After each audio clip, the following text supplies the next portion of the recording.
Okay, let's try this again. So I did the little troubleshooting thing that the server host for the server that I play on suggests to try and get your Minecraft back playing again, back working again, and well, it worked. Because I was having like technical difficulties actually getting on the server when I was last live, and also the fact that I accidentally shown the server IP address as well.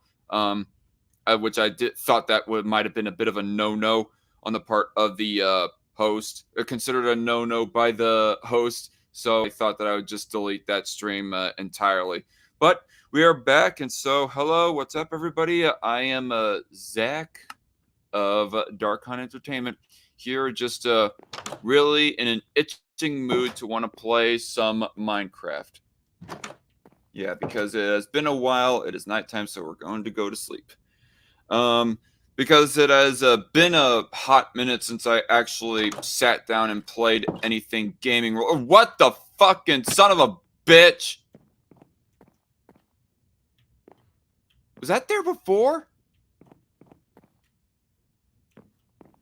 The ceiling slash roof of my shit here got blown up. I mean, I do know that there was a little bit of a scandal of where that somebody who doesn't want to like be honest, where that they accidentally might have like got a creeper blown up underneath here that blew up the ceiling, or excuse me, the floor of my miner's barracks here, or what I called the miner's barracks anyways. I don't know. I should like just call it something else entirely. What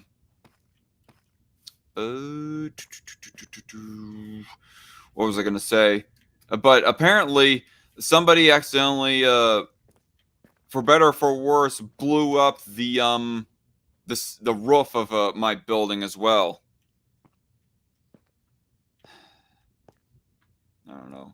We'll never know if somebody like intentionally did it or not. But anyway, yeah, it's been a hot minute since I actually got to play any games because I've been keeping myself busy with other things in life. On top of that, also been like still working on editing the Star Wars movie ranking. That's going along all fine and dandy so far. I've got the section of where that I review The Last Jedi mostly done. And did I get some parts started of The Rise of Skywalker? Yeah, I barely got started on that, like, at all. I mean, all the audio is recorded. Well, no, not all the audio. Just the audio for my thoughts and opinions of the sequel trilogy is done. So now I just got to, like, edit together all the appropriate clips and whatnot to make it actually presentable. Do I got ladders in here? No, I do not. Maybe I have to make some. But anyway. Yep, I was just in the dying mood for some gaming, and I thought, tech with it. Why not stream it as well? Because it's been a while. Because it has been a while since I have like actually like talked to any of you guys. I don't know if anybody will actually show up in the live chat to want to say hi and chat or whatever, but here it is. If people do want to talk. I'm gonna be doing this while I'm also. Did I hear I thought I heard a zombie pigman. That is a zombie pigman.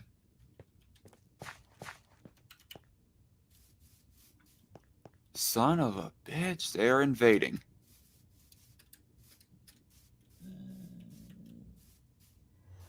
Hey, you. I'm not going to let this fly.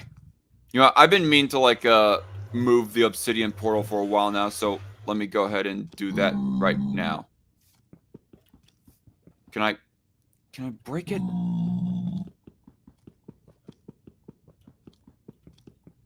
Or maybe I need to like break a block of obsidian to like actually break the portal. But I don't know what to do with this guy. I feel like killing him just because he's being an unpresentable sight in my city right here. or my city that I'm like kind of struggling to get off the ground and building. You know what? Attack with it. Okay, there he goes. There we go.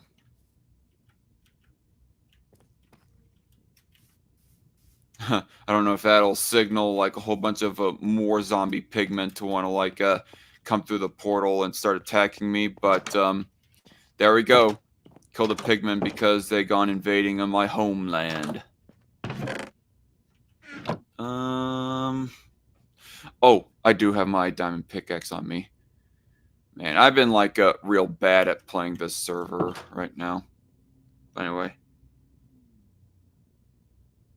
I'm going to be listening to some stuff on my watch later list while playing this as well. In case you guys go wondering why is he not commenting a whole lot. That's why.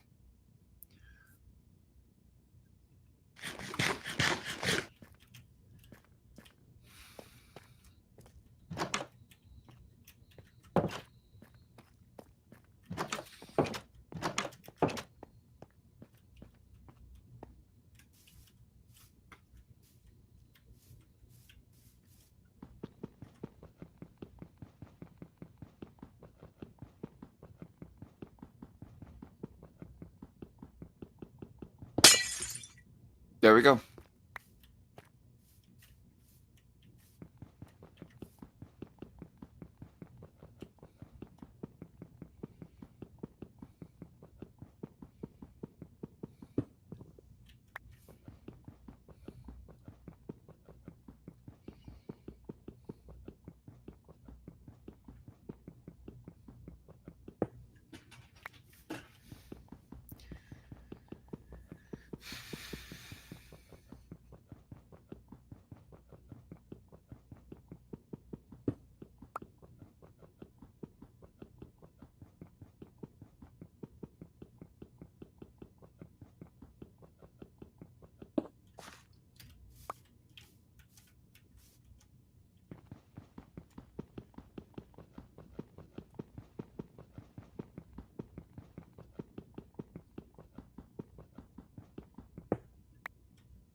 Come on. What the?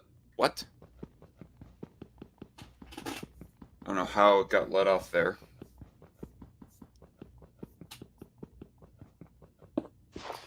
You know, maybe I should like give some people an invite, a link to this hangout.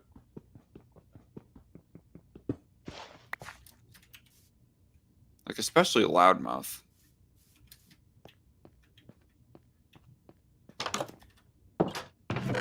Dirt. Yes, I got dirt in here.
Forgot to grab some dark oak wood.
Thing that is worse about like live streaming or just gaming during the daytime in general is way that I have my stuff set up here in my current home position. I'm like set up right next to the window, and during like summer hours, yeah, and if I do it like early enough in the day, just in general, that light really comes shining through like hardcore, and just makes it like harder for me to see the screen.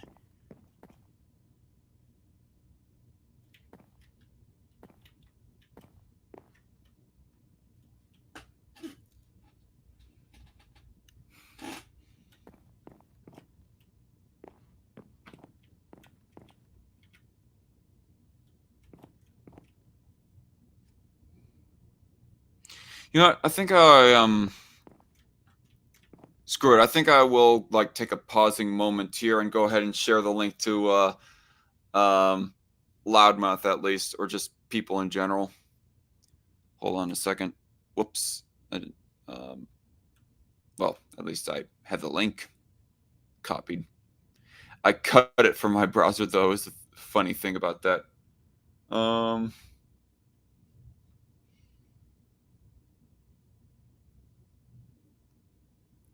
Huh.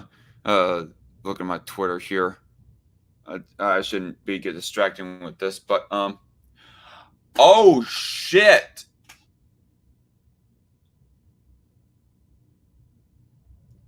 It looks like, oh, I just found out here on Twitter that Night Shift 10,000 got his account suspended.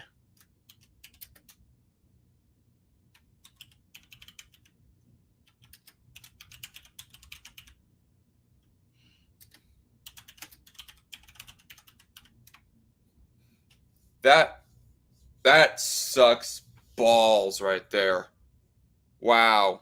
Um. Hmm.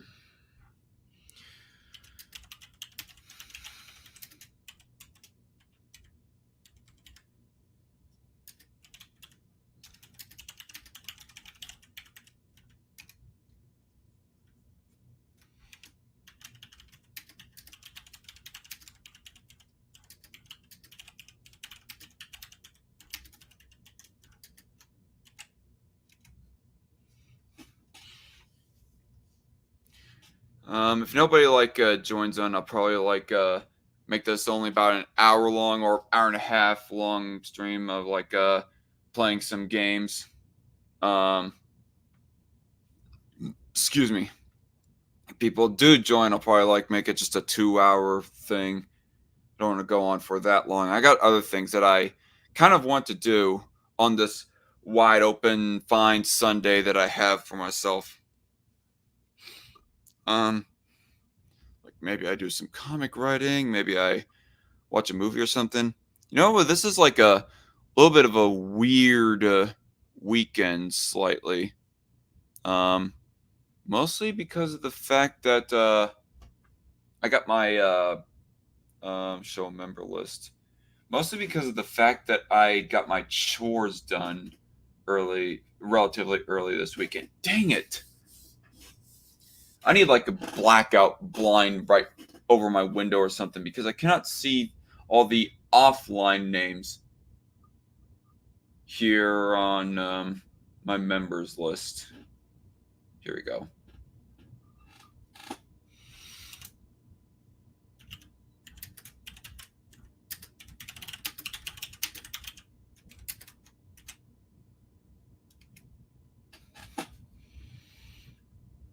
Oh, apparently I hadn't messaged Night Shift on Discord ever since 2022.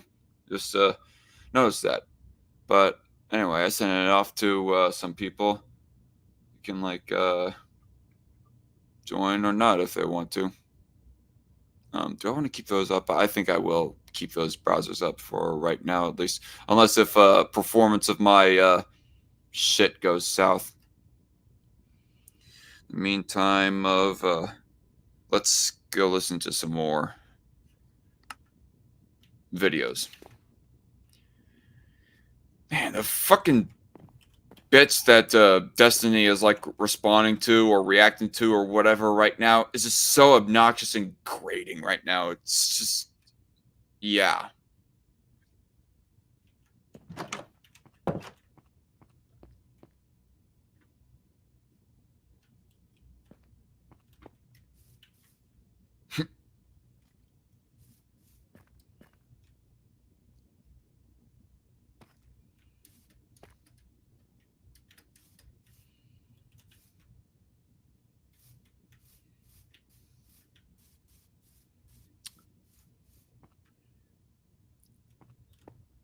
I think I'm getting an idea of what I want for this part of my city.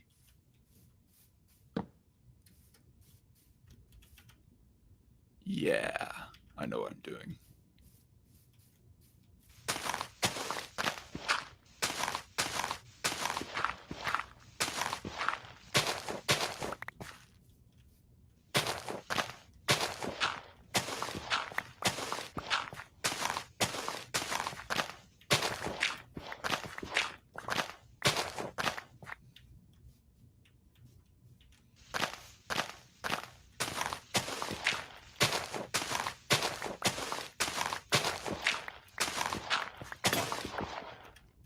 Dang it.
Maybe I should play some of this live stream. You know, screw it. I'm taking out the. As you can probably see, I have like an earbud that I was like listening to the videos while having the headphones in for like listening to my actual game here. Shake it up. But also did it cut off, or it's just because I was sitting next to him, or if it's because we have a little bit of a history, so he thought he could be more. Do it this way, mostly just so that you can guys at least know what I am snickering about, instead of it seeming like I'm a crazy person who just thought of some random thing in my head that makes me laugh out loud. Or boisterous, although I can't imagine he would stop with any other person. But yeah, I wouldn't mind rolling around in the dirt with Alex Jones for an hour, right? Because I can meme, right? I can do the impersonations and all that. I think it's fun. Under my laptop. Oh my god. Censorship. There's no introduction. That's all mRNA vaccines. Here, take your extra. I want you to take all the shots. Warming. I haven't shot you yet. Not yet. You want to take something? Because I can talk over you really easy. That's what you've been doing the whole time. No, you're doing it. Look forward to you dodging the question again. So funny. You're doing it. So, you.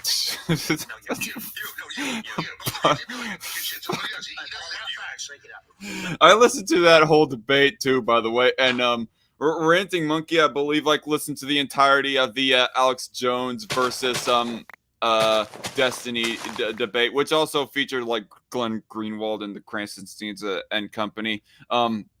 And they were just so childish in that debate, but it was so fucking entertaining of how childish that they were being. Primarily Destiny and Alex. I mean, oh shit, I gotta go to sleep again. Also, I need time to present and support real arguments on top of the memeing.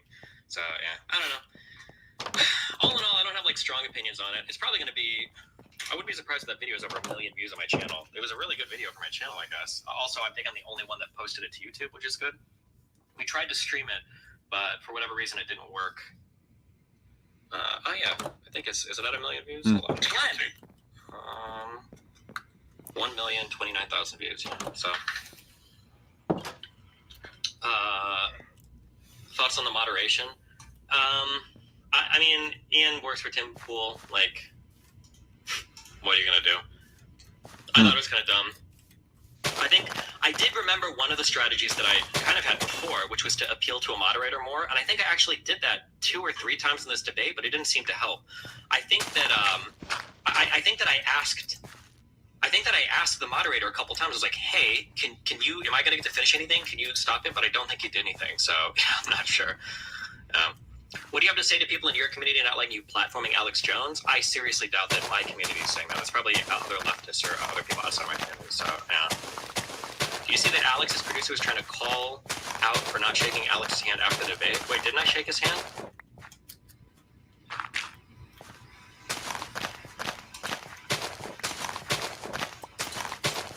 I thought I did.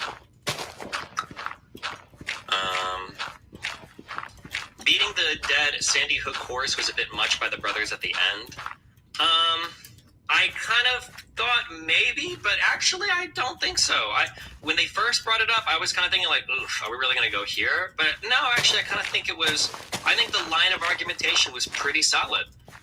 You said you had psychosis and you couldn't tell when everything was a conspiracy. Like, are you sure you didn't think it was like, how do you know you're not experiencing psychosis right now? How do you know everything's not a conspiracy right now because of that, right? How do you know if it's a character right now or real? Yeah, I actually think that line of questioning was solid. Also, they knew something about one case that I knew nothing about, and I'm glad that they were there for that. Was it an Owen something? Or was it, I think it might have been one of the Oathbreakers, I think? Because I think that guy all the way on the left, the Revolver writer, who wrote those horrible articles about Ray Epps, he brought up some guy that had been, was it Chaudwell or something? Or he brought up some guy that had been convicted for no reason. Excuse me. But then the Krasenstein brothers knew exactly who he was talking about. Oh, or was it Owen Schroyer, maybe? I don't know. I have no idea who it was. But, Thomas Caldwell. That might have been it. And I didn't look into the indictments of those guys, which I probably should have for this, but I figured they would have handled it. And they did, so. The InfoWars guy said you didn't shake Alex's hand after the debate. Is that true? I am positive. No, I absolutely shook his hand after the debate. I know that I did. I know that I did because here's one of the things I don't like about Alex Jones more than any other person. I feel like most of the people that I argue with, I think they genuinely believe the shit that they say. I really do feel like Alex Jones is just a showman. I think he's just funny. I think he enjoys it. I think he plays it up. Girl Friday on Tuesday donated $50.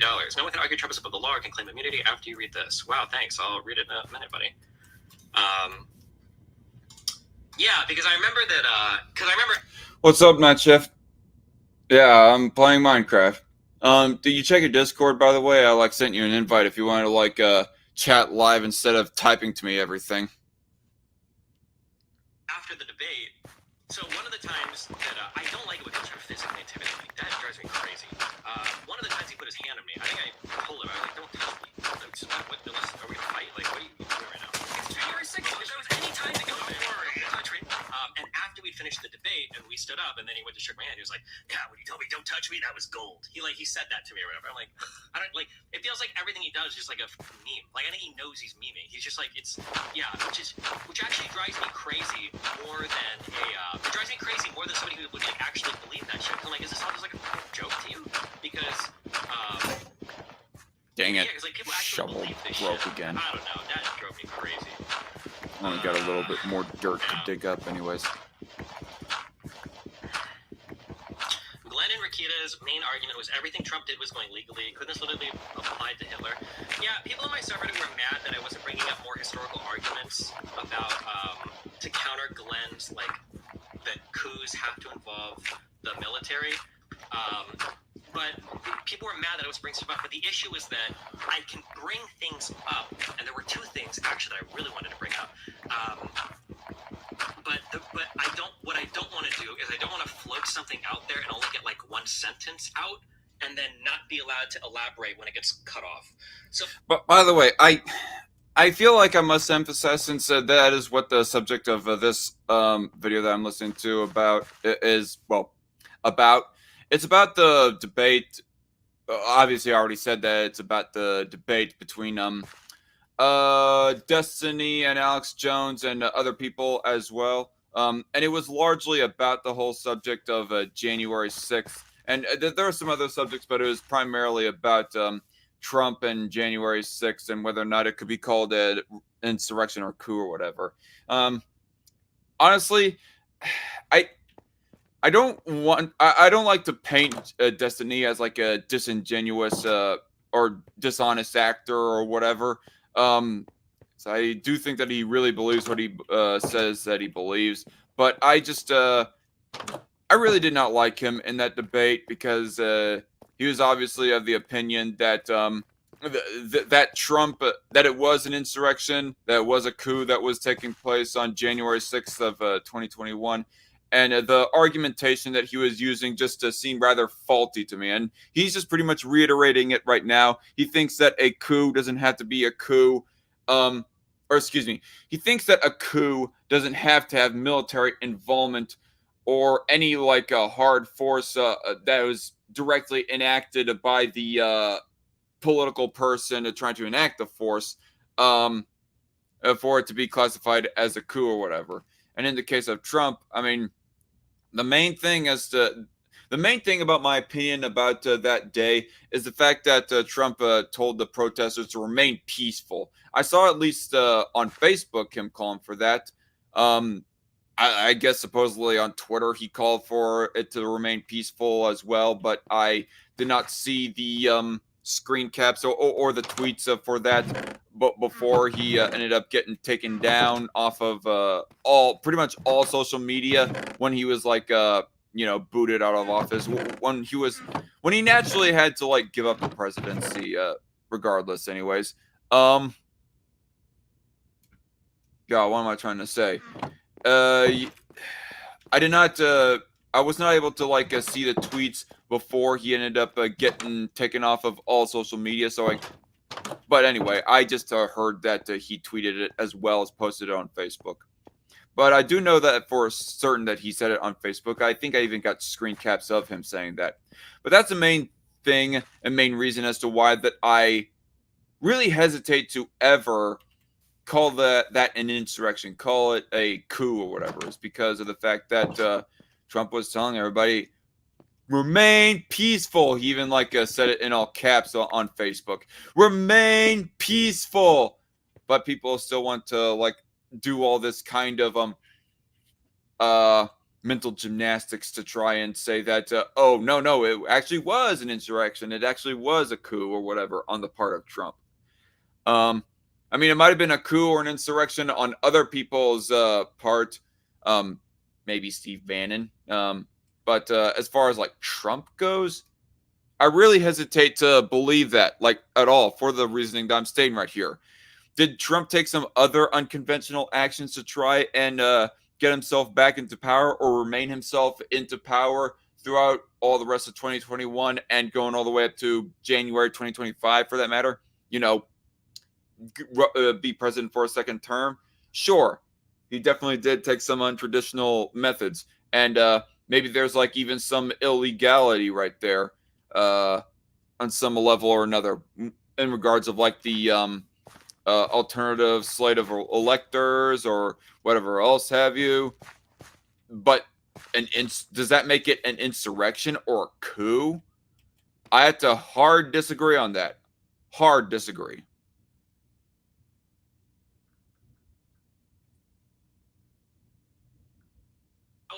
And then not be allowed to elaborate when it gets cut off.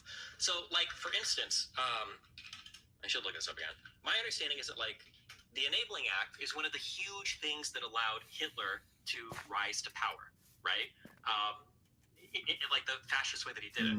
But I don't think that the Enabling Act was a military takeover of the government. But the only problem was if I bring this up, because I thought about this on the spot, because I thought about bringing stuff like this up. The problem is that if I bring this up, and then he's like, oh, well, actually, but there was lots of violence in the streets, and the the Nazis were fighting and killing people and blah, blah, blah already. And then he's like, oh, well, look, there already is, violence. I would have to fight on that ground, and I don't have the back and forth time to actually be able to do that.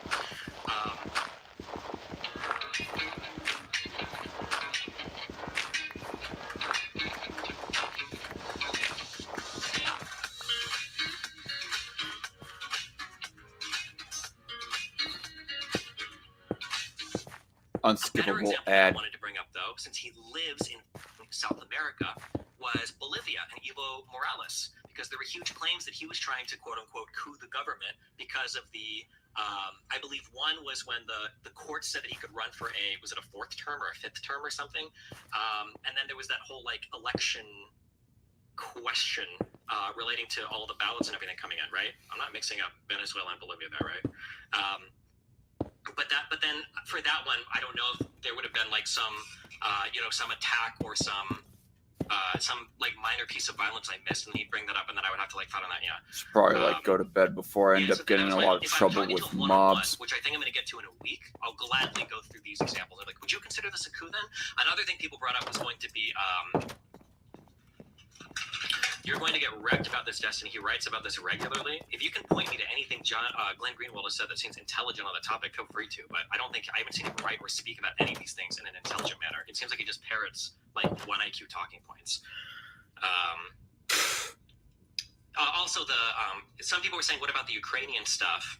Well, the problem with Ukraine is he's going to say, well, the reason why that was a coup was because of the violence that happened that caused Yanukovych to flee the country, even though technically the transfer of power away from Yanukovych happened without violence in their parliamentary body. He's going to say the violence precipitated that, even though that technically wasn't the military call too, though, right? Yeah, obviously the idea that a coup has to have the military involved is stupid, but,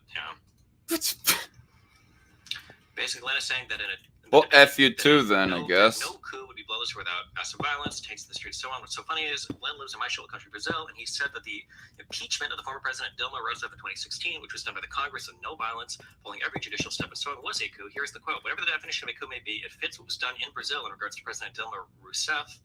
There was involvement from politicians, the judiciary, and the military, among others. The reason wasn't the alleged financial shenanigans. On the day of the voting in Congress, no one mentioned that reason.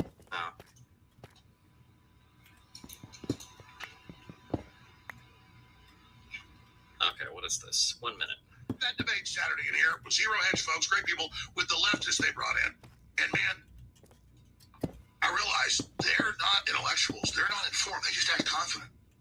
We're sitting there before we go live, and there's like a pss, pss, pss, pss, pss, pss. And I said, you guys got text messages coming in. Your microwave relay is getting into the wire. You need to keep your phones at least a foot away from the wire. And the Destiny guy, his fake name, blue hair, goes, you nut! 3 minutes to be alive. He goes, you crazy person. Sit right here. He goes, that's not a microwave oven. And I said, it's not a microwave oven. I said, it's a microwave relay, and it interferes with the equipment. He started laughing, and I pulled it up, and he wouldn't even look at Wikipedia that cell phones are microwave relays. They don't know anything, people. They're stupid. They just act confident. They're not fit to clean toilets. That was exactly what happened. He was complaining about they were mentioning. I don't think anybody was like really that stupid throughout the entire conversation there. I don't know. I mean, there was like some bad attitudes thrown about. There was some stupid shit that was said in that entire debate, including by Destiny too, by the way. And Alex Jones might have actually said the most craziest stuff because, of course, it's Alex Jones. What do you expect? Real conspiracy nut right there. But I don't think it's just my personal opinion, anyways. Nobody said anything like objectively stupid as I don't know, saying something as dumb as like the Earth is flat or something. That the microwave waves from the phone would fuck with the cords or whatever. Well, actually, no. What am I talking about? What am I trying to say? There are some people who did say some stupid shit that was pretty stupid, but I don't think anybody was overall stupid. Is I guess what I'm trying to say. I didn't think they would. I thought it was dumb, but maybe they do. I could have been wrong on that. I'm not sure. Because Lex complained about it yesterday, so maybe. But I feel like the transmitting power of a phone has got to be so small that there's no way that it actually like fucks up XLR cables, does it? But maybe, who knows? But I also didn't stake much on that because I think he asked me when we were arguing about that. He's like, "Would you bet $1 million on that?" And I'm like, no, I don't think I would bet $1 million on that. But who knows? Maybe they do. Friend Destiny debating the insurrection with Alex Jones and Glenn Greenwald. Watch it. The degree I was invited to participate in that debate, and I just turned it down. It's just not my thing. Long story, but the preparation that our friend Destiny undertook. And wait, our friend, doesn't David Pakman hate Destiny? Especially ever since the Kyle Rittenhouse debate that them two had with each other? I could be wrong. Vapid nature of the arguments from Alex Jones and Glenn Greenwald about, listen, there was violence, but it wasn't that much, and they sort of wanted to steal the election, but they didn't, and so none of this is a concern to us. They're telling us what they're going to do. They are not answering direct questions about.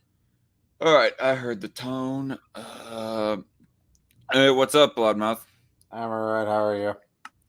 I'm good. Yeah, you don't sound all right. Yeah. You sure you're all right? Yeah. How are you? I'm all right. Yesterday I went to the karaoke bar and I ended up getting my fill of karaoke songs like kind of early because, well, I arrived early for one, and two, the DJ kept on mixing up the slips to where that I ended up being the one lucky bastard that kind of skipped some people. It made me feel kind of bad. And after that, I like left early enough to where that I was able to watch a movie before I actually went to bed to go to church this morning. What movie? Sky High.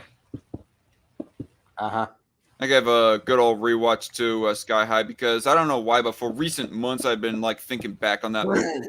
The more I thought about it, the more I thought, but I'm actually in a bit of a dying mood to watch this movie. Do you remember Sky High? I seen it one time, long time ago. Yeah. It's not like that great of a movie by any stretch of the imagination, but it's still like a pretty decent flick. I mean, I didn't hate it. I just didn't take anything from it. Yeah. think the one thing that always like stuck to me was I guess the kind of unconventional storyline that it was taking, and it was summarized in one line by crap. What was this called? Will Strong? Yeah, Will Stronghold, and that was at the end of the movie where he was all like, "So in the end, my girlfriend became my arch enemy. My arch enemy became my best friend, and my best friend became my girlfriend." And yeah, overall, War and Peace and Kurt Russell's character, Steve Stronghold, were like the best characters. Right. You got Of course, Snake in there. Oh yeah, Snake. Is that the name of the character he plays as in Escape from New York? Yes. Ah, wait, he's not playing a Solid Snake from the Gears of No. War. No, just Snake. Just Snake. Okay, I gotcha. I mean, there is a little bit of more than a resemblance there. So Yeah, that came out more than a decade before that video game came out. So no. okay, I thought that maybe there might have been some inspiration that the games took from that movie. It's or something. possible. Yeah. Is there really like Kurt Russell seems to be like good in almost anything that he plays. Like, is there really anything that we can say that Kurt Russell was like actually bad in? I don't know. I thought he was an okay Santa Claus as well. An okay Santa Claus. Yeah. Huh. I thought that he was a pretty good Santa Claus. I mean, it was more of the movie that he was in that kind of brought it down a little bit. I mean, it was only he doesn't. He obviously is in way too good a shape for it, but they played it up. They're like, oh, why they always betray me as a fat guy? Yeah. That was kind of fun, which was kind of funny. Yep. But Kurt Russell's Santa Claus was like pretty much the only thing that made the Christmas Chronicles even worth seeing in my book. Right. But yeah, you take actors like say Sean Connery, for example, who is considered like one of the greats of Hollywood, plays James Bond and all the rest. But even I hear some people like go pointing out some roles that he was not too good in. I guess The League of Extraordinary Gentlemen. Yeah, League of Extraordinary Gentlemen. I can't believe that was his last role. It was? Yeah. He was so sick of movies after that he retired. Okay. No, for some reason, he just even though he lived on another 17 years, he just didn't appear in anything. There was like one movie where he plays as a cripple that I don't know what exactly that he was, but he was like on a cane all the time, and he teaches this. It's a movie that I seen like years ago. It's where that he was like teaching this one black kid to like use a typewriter efficiently or something like that. I can't remember where it was, but I don't even know what year it might have been released or whatever. Yeah, I mean, he just decided to throw in the towel after that movie. I guess so. Right. That's kind of funny because Nostalgia Critic, not that good of a reviewer in the grand scheme of things, but the opening skit that they had for League of Extraordinary Gentlemen featured Sean Connery talking to his agent of where he was all like, get out of the fucking way, Dolphin.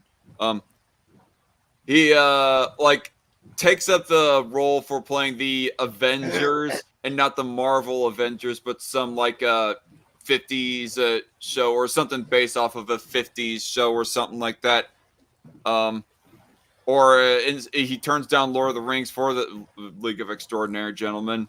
Yeah, he did, because he said he turned it down because he didn't understand it, which kind of implies that Sean Connery was a little bit of a moron. Yeah. It could not even like take the littlest iota of chance of to actually digest the information of the Tolkien lore. Yeah, yeah, that made him kind of sound like an idiot when I read that. And I'm like, were you really this stupid, Sean? Yeah, it's not even like I mean, there's like a whole lot more complicated lores that exist out there than Lord of the Rings. I mean, even the main Lord of the it wasn't even There's like like teenagers who can read that shit. yeah, and it wasn't even like that. Peter Jackson was trying to adapt some obscure story from the Silmarillion or anything like that. He was doing the mainline Lord of the Rings story, which is relatively straightforward compared to the rest of Tolkien's work. Yeah, and it was like most famous novels of the 20th century. Where? Okay, there's my little town. Dang it. So that's why he accepted the League of Extraordinary Gentlemen, which had a really great concept, but the execution was incredibly flawed. Oh yeah, like The concept though is a great one. Actually, I love the idea of like taking a bunch of like characters from 19th century novels and trying to like combine them all together in the same universe. That's a pretty clever idea. yeah, it was actually based off of a comic that took that idea originally. Yeah, Alan Moore wrote it, but from what I hear, the movie was very unfaithful to Alan Moore's book. Yeah, And obviously, since the novels are so old, they're all in the public domain, unless you can do whatever you want with the characters. oh yeah, Jekyll Hyde, Tom Sawyer.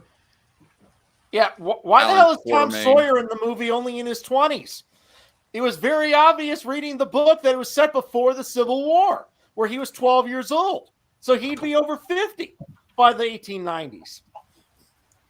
Well, I guess they had to like shoehorn in one young buck character to be somebody that Alan Quatermain like takes up tutoring.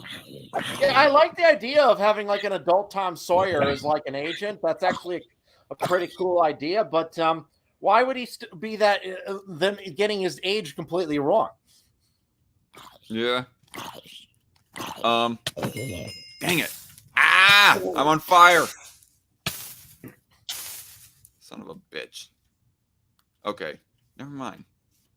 My favorite part of League of Extraordinary Gentlemen was the Mr. Hyde and the monster fight scene going towards the end of the movie. Right. I remember like Mr. Hyde was not like some giant Hulk. He was kind of just like Jekyll's dark side. I mean, he was described as big, but he wasn't like a massive, like the Incredible Hulk kind of guy.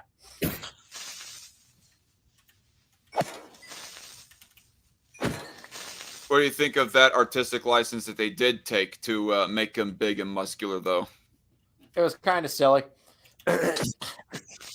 Maybe. I thought it like worked for the sake of the story, personally. And honestly, he was like the best character of the whole character lineup, in my opinion. Everyone else was like pretty bland.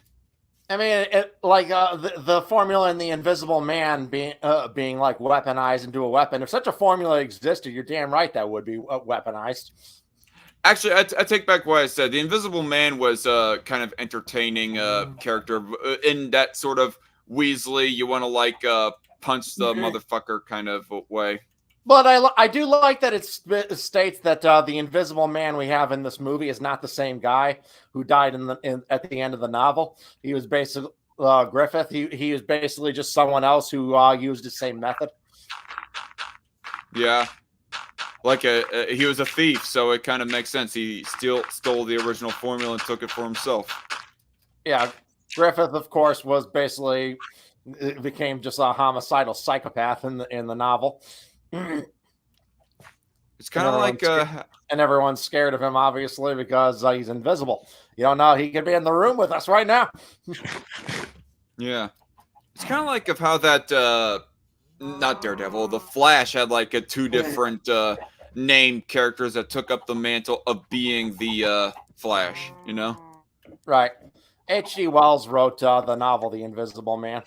The thing about if you read any of H.G. Wells's books, it was kind of you could see his politics, as he would put that as an element in all his stories.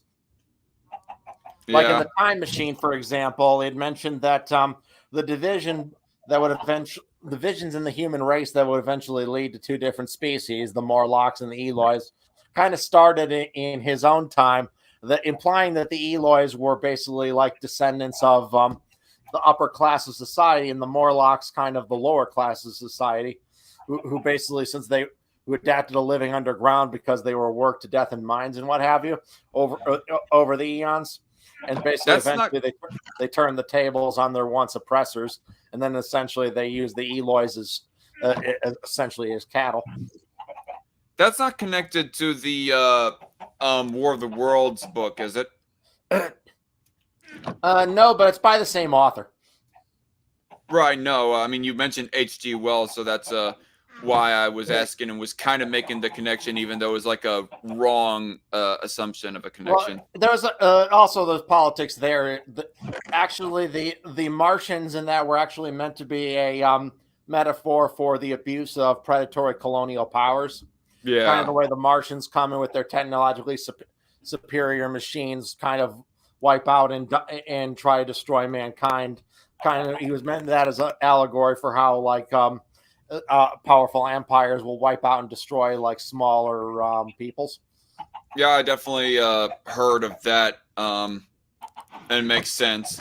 What was I gonna say? H.G. Wells, he was like a late 1800s sci-fi author. When? What He was the lived name? he lived until the 1940s. Oh, really? Yeah. Okay, but he So I released think he actually produced some movies before his death later in life. he released War of the Worlds in late 1800s, though, right? Yeah, I believe it was sometime in the 1890s. I forgot the exact year. Right. But what was the name of the author for what was I gonna say? 20,000 Leagues Under the Sea. That'd be Jules Verne. Right, Jules Verne. Would Jules Verne, and more specifically that particular property, be technically classified as sci-fi? Oh yeah, definitely, because he predicted a lot of inventions in that didn't exist at the time he wrote them, but later would be invented. Right. But and he was at the before time he H.G. wrote it, Wells, though, wasn't he? you could kind of see that the technology was moving toward in that direction. He just kind of like extrapolated it. Was Jules Verne before H.G. Wells? A little bit. I think he wrote most of them in the 1880s. So only slightly though. They were alive at the same time. Okay. Oh. Yeah, he wrote 20,000 Leagues Under the Sea. He wrote Mysterious Island, From the Earth to the Moon. Using an axe to slaughter your animals for meat is more efficient than using a sword in this game. Yeah. But anyway, not mean to distract. Who goes further back than Jules Verne, though? I gotta wonder. What do you mean? As like I'm trying to see of what the concept of sci-fi, of how far back it goes. Like I know that there has been arguably Mary Shelley was the one who was the inventor of science fiction when she wrote Frankenstein, A Modern Prometheus in 1818. 1818, you say? Yes. Okay. I heard.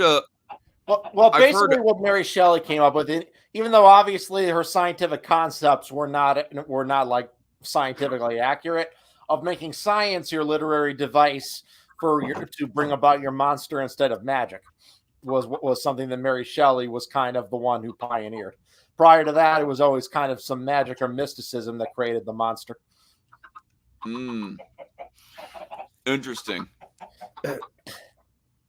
She'd be like the mother of all sci-fi. You could view her that way, yes. Interesting. even though modern day we think of the greatest sci-fi authors are all just pretty much like white males, like Jules Verne, H.G. Wells, um, Lovecraft to a certain extent, Robert A. Heinlein, Frank Herbert, etc. Yeah. You know, which that's kind of funny. I don't know how old that the video is, but just for the sake of conversation, I remember that there's like one video, or somebody was responding to a video, anyways, of where that these people were being asked, "What are white people good for?" and they were all like nothing, or just mentioning bad things. And the one thing that I almost gone thinking of, or would have thought would have been like a fair response to that, is sci-fi authorship or sci-fi writing in general, like the big also, pioneers modern. Also, I don't know, modern science. A lot of those concepts that we all take for granted, they started in Europe. They did not start in Africa. I mean, not that there weren't inventions, key inventions in Asian or Arabian areas as well over the years. Yeah. But I mean, they mostly started in Europe. Like you got like China gave us gunpowder, the printing press. But the basics of the scientific method, came from Europe. Guys like Newton was probably the best example. Galileo, Darwin. Yeah. Definitely some good examples there, but that's the thing. You mentioned like Asia and Arabia, or just Arab countries in general. That's probably the way that they would deflect is no, but deflect to that. Say no, those concepts actually came from Arabian countries or Asian countries, and I don't know. I was just thinking A lot of something that the things Arabia built on were kind of built on European inventions of earlier eras that the Arabian scholars, to their credit, were able to preserve, whereas a lot of those manuscripts were destroyed in Europe. And even like Arabic numerals came from India. The reason why they're called Arabic numerals is because they got to Europe through Arabia. So to the Europeans, they came from Arabia, but the Arabians got them from India. I'm still listening. I just needed to like grab something to wipe my screen because, damn it, like I mentioned on my live stream here a little bit earlier, me having my computer, it's almost nighttime on my game. Me being set up next to my window right here is really like making it hard for me to see of what's going on the screen here because of light reflection and all that stuff. But yeah, and though Asian influence shouldn't be discounted, because a lot of the geniuses of the Renaissance actually were inspired by Chinese thinkers. Yeah. And I would not even be thinking about this if the question wasn't even posed. Really, I don't like framing it like white people are good at sci-fi writing, but hey, if we're to play into the stereotypes of which race is good at what or whatever, then sorry to mention this, but the great majority of the greatest sci-fi properties out there were headed by white dudes. True. There's one name that is Asian, I believe. Quinn's Ideas has mentioned his name before, but I can't remember the name right now. I believe that there was one white lady. You mentioned what's her face, who was the original author of Frankenstein's monster. Mary Shelley. Yes. Yes. Oh fuck.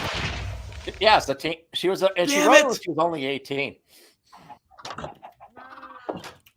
So you could argue science fiction was started by a teenage girl. Yeah, I don't know if you saw that right there, but I got blew the fuck up by a creeper. Joy.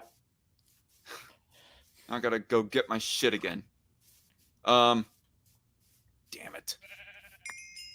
Yeah, but I mean, the League of Extraordinary Gentlemen also borrowed from a fantasy horror, because Bram Stoker's Dracula is also kind of mentioned. You said Bram Stoker. Bram Stoker. That was the author of Dracula. I thought it was like Bram Stoker with a Bram though. I think it's Bram Stoker.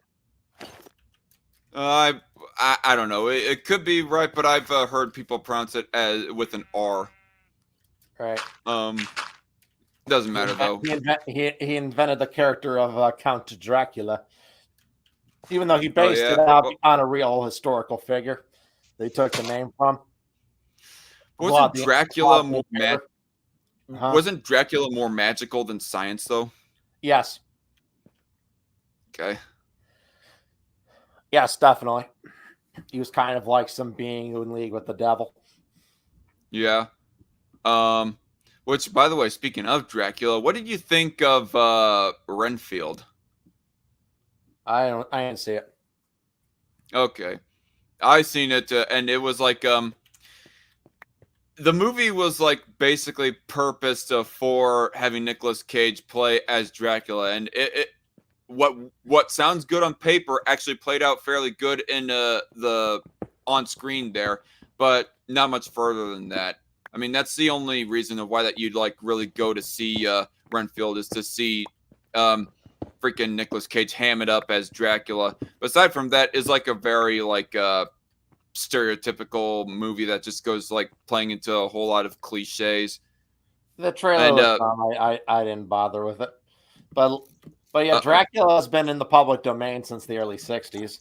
Bram Stoker died in 1912. 50 years later, Count Dracula fell into the public domain. Damn it. Oh! Fuck me! Now obviously he's a character that anyone can use, just like Mickey Mouse. Yep. Just imagine whose mouse? Our mouse. Whose mouse? Our mouse. Yep. Just imagine that. Like, give it a few decades, people will be coming up with very artistic iterations of the Disney characters. Assuming Disney doesn't succeed in like extending copyright law to protect more of their characters. Fuck me. Because keep in mind, the only version of Mickey that's in the public domain is the Steamboat Willie version. Later versions of the character, more popular versions, are still under Disney's copyright. Oh yeah, Dubas Goobus actually made a clip kind of making fun of that. It was like it was Mickey Mouse, but it was black and white Mickey Mouse and his buddy Steamboat Willie. Where the fuck are my torches at now? And he was all like, "Hey, Steamboat Willie, can I have some pants?" No. But why can't I? Because it's a dictatorship. Right. Something like that. Is like, hey, now I can do whatever I want. And no, you can't really, because you cannot put on pants, because that was like, that's that iteration of freaking Mickey Mouse is still not old, or still not old enough for that. Yeah. It's pretty amazing they were able to hold on to Mickey Mouse for as long as they did.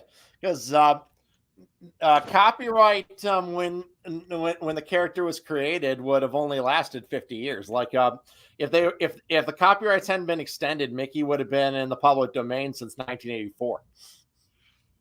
1984. Yeah. Well, it was extended 20 years in 1976, and then again in 1999. Yeah. All just in the nick of time to protect Mickey and keep it under Disney's rule. But then this time they got no extensions. Yeah. Probably because half of Congress hates Disney because of their overt partisanship. Whereas in the 90s, a bill that helped out Disney was not seen as partisan. They were just kind of seen as an American institution. Yeah. Disney World, it's just an American classic right there. I mean, don't ask me, ask Team America. Disney World, fuck yeah! Yeah. Exactly. McDonald's, fuck yeah! Walmart, fuck yeah! The Gap, fuck yeah! Oh, fuck. Yeah. Cannot get my torches back because I cannot see for shit. But like when they did that shitty Winnie the Pooh horror movie, they were very careful when they made it not to reference anything that came from the Disney versions of Winnie the Pooh. They can only reference what was in the original novel, the original book, Gotcha. because Disney's versions won't be in the public domain for a while because they all date from the 60s and 70s. Is Piglet still called Piglet? Yeah. Okay. And I'm guessing that none of the characters aside from them two are old enough yet to be public domain. Oh, Tigger actually just entered the public domain this year, and he appears in the sequel. He was not in the first movie because he wasn't in the public domain in 2022. There we go. There's some of my torches. I really need to get a blackout shade from my fucking window right here.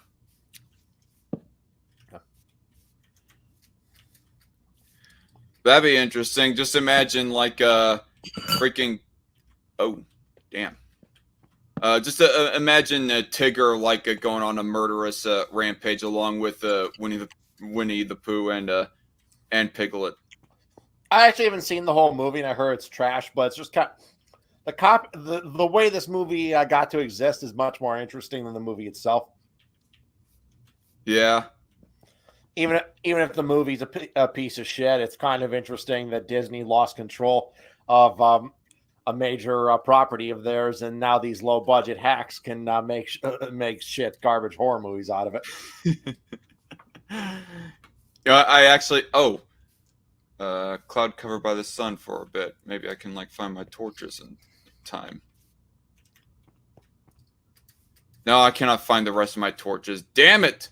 Fucking mobs. You know, now I feel like actually taking a pause from my Minecraft playing right here and just I want to show you this clip. It's not copywritten or anything like that, but it's kind of funny. First, I want to get to safety. It's the Doobus Goobus clip for Winnie the Pooh. To heck with it. I'll just disconnect right here. Give me a second here.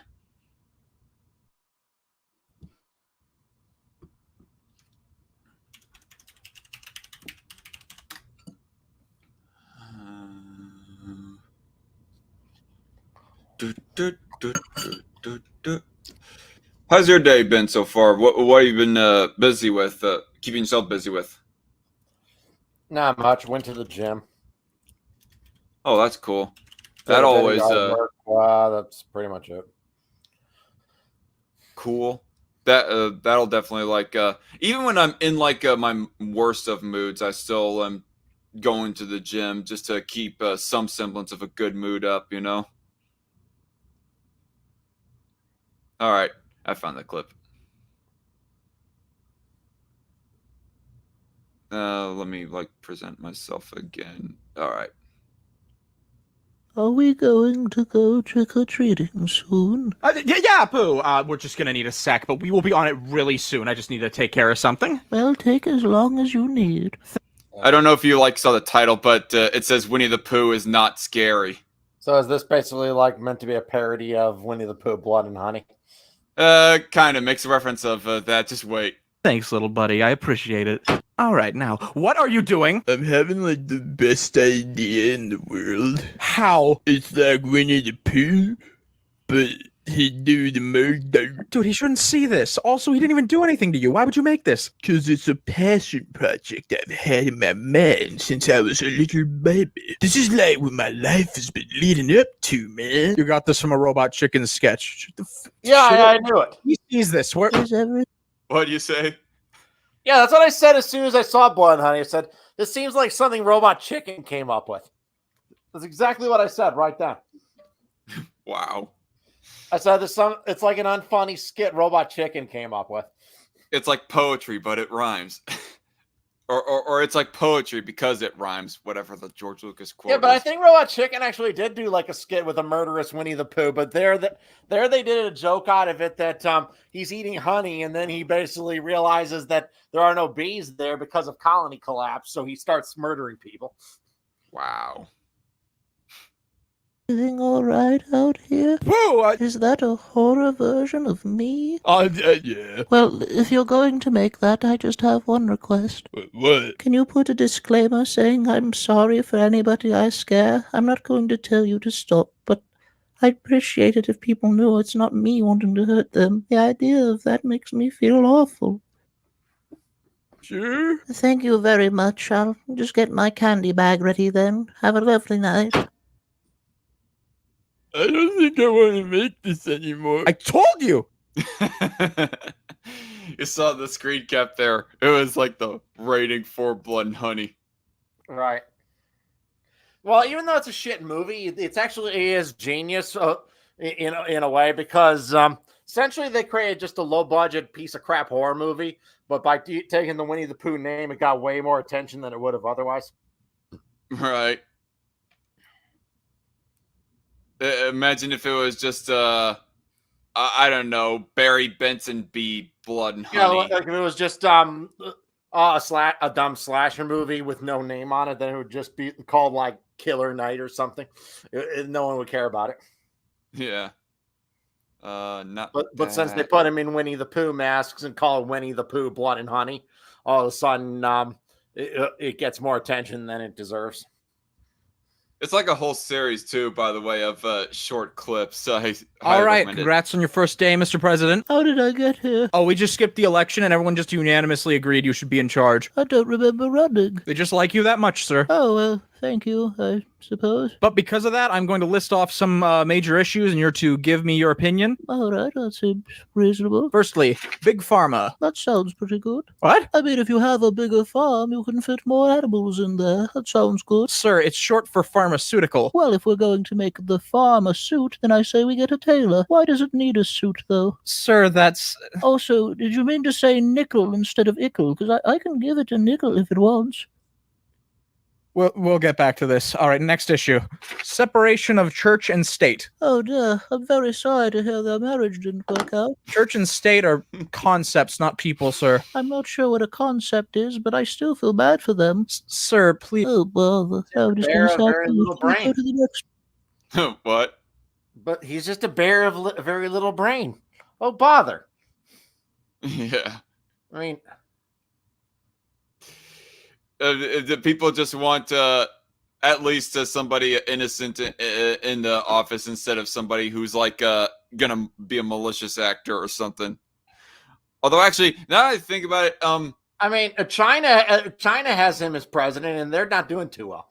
Okay. Oh yeah, with Joe Biden, yeah, a man of very little brain. Right. Oh yeah, wait, but no. They didn't really elect him. He was appointed by the National People's Congress, but they appointed Winnie the Pooh as dictator there, and things have been getting shit since then. They had like a pandemic caused by Winnie the Pooh. I gotcha. My bad. I was thinking Joe Biden. I did not realize that you're making a Xi Jinping looks like Winnie the Pooh joke right there. I should have picked up on it immediately. Right. It's. Yeah, I love that South Park having Randy murder Winnie the Pooh in order to get his stuff sold in China. Wow. Like actual Winnie the Pooh. Yeah, I love those pot commercials you made in China. We Chinese like things the old-fashioned way. Because after a hard day of forced labor or being beaten for criticizing the government, couldn't you just use some nice Rocky Mountain weed?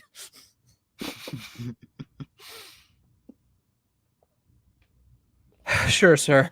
Abortion. What's abortion? Is there a problem? Pooh, I can't think of a single perspective of this that wouldn't ruin your innocence. What's innocence? We're just going to go to the next issue. Is that okay? Okay. Thank God. All right, the current war. There's a war going on. Correct. Do you have any battle tactics? I'm not sure. I don't even know all the... Isn't that supposed to be left up to the general anyways? The president is just supposed to okay the battle tactics is all. Yeah, mostly, yeah. Presidents, yes. I don't know if I could have qualified for this. Well, I doubt they're gonna give you time to learn, sir. President Pooh, I just got off the phone with the enemy war generals. They said they're willing to put the war on hold until you learn all the presidents, because they really like you. Oh, send them my regards, Secretary Rabbit. Will do, sir. Well, So all that's right. I all guess you we can need do to it do at to get Putin to pull troops out of Ukraine. Yes, maybe Pooh can like make the sweetest ever. Please don't do this kind of letter to him. Yeah, I always said that we just need to like make nice with Putin. Just offer him a toy, and he'll be like, a toy? No one's ever bought me a toy before. That you've warmed my heart. I'm going to pull all my troops out of Ukraine. Yeah. Call back on the Christmas stream that we did a few months ago. Right. time. Who is this? I believe that's a George washing machine, correct? No, but you're getting close, buddy. Thank you. No problem. By the way, I gotta wonder, Winnie the Pooh, I thought he had like, does he like have like an actual British voice, or is it supposed to be some kind of New Englander type of accent? I mean, he was voiced by Sterling Holloway in the original, and for the last 5 years, he's been voiced by Jim Cummings. Well, Jim Cummings, that's an American actor, isn't he? Yeah. Let me He voices a lot of characters. He was also Darkwing Duck and a whole bunch of stuff. Oh yeah. Now that makes sense. Jim Cummings, American voice actor. This guy looks like Don Bluth's doppelganger almost. Probably. Just a little bit. What's the name of the original actor you said his name was? Sterling Holloway, but he's been dead since for over like 35 years now. Yeah, I assume so. Sterling Holloway, American actor, born in Georgia, died in California. I don't know. I guess I don't know. He was a Disney for a while. He was the voice of the stork in Dumbo, and he was Kai in Jungle Book. He's a lot of characters. Oh yeah, trust in me. Yeah. One accent that they seem to never get consistent is freaking Christopher Robin, or maybe not never get consistent, but I've heard him like portrayed with an American accent as well, British accent. I remember the Tigger movie; he's like explicitly portrayed as with a British accent, and then with the Winnie the Pooh's New Adventures or whatever the heck that 2000s or not 2000s, it might have been 80s. No, that was New Adventures of Winnie the Pooh was around when I was a kid, dude. That was from the late 80s. I watched it when that's why I made the correction to myself. But he was portrayed with an American accent in that one, so yeah, it's kind of weird. Yeah, that was just kind of a little flub up. He's definitely supposed to be British. He was supposed to be set in the British countryside. Yeah, that's why they had freaking Ewan McGregor as him playing as him in the live action adaptation of the story. That movie was okay, actually, but it could have been better, I thought. Yeah, at least it wasn't like a shot for shot rehash of any past story. It was just all like, let's tell a story about a man who completely lost his childhood or his childlike innocence, and it's like driving him to get disconnected from his family. Well, that's what I'm saying. The concept of it is a great one. I like the idea of like Christopher Robin as an adult kind of reconnecting with his childhood. I just didn't think it was executed that well. Yeah. The end movie kind of just felt very mediocre when it really, with better direction. I thought like it could have been more like Where the Wild Things Are from 2009, which I thought is an underrated classic. Where the Wild Things Are. You make me think of the one Luke Combs movie, Where All the Wild Things Are.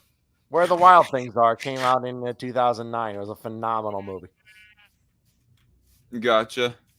It has this kid who basically, like, after like throwing a tantrum, he kind of runs out from home, and he kind of dreams up a world where there are these kind of like very abstract monsters, and he ends up kind of becoming their king. And what's interesting about it is is basically he almost ends up becoming a parental figure to these creatures who have kind of the emotional lack of self-control of children. Huh. Interesting. That's what's interesting about it. It kind of gives it's kind of like a metaphor for growing up.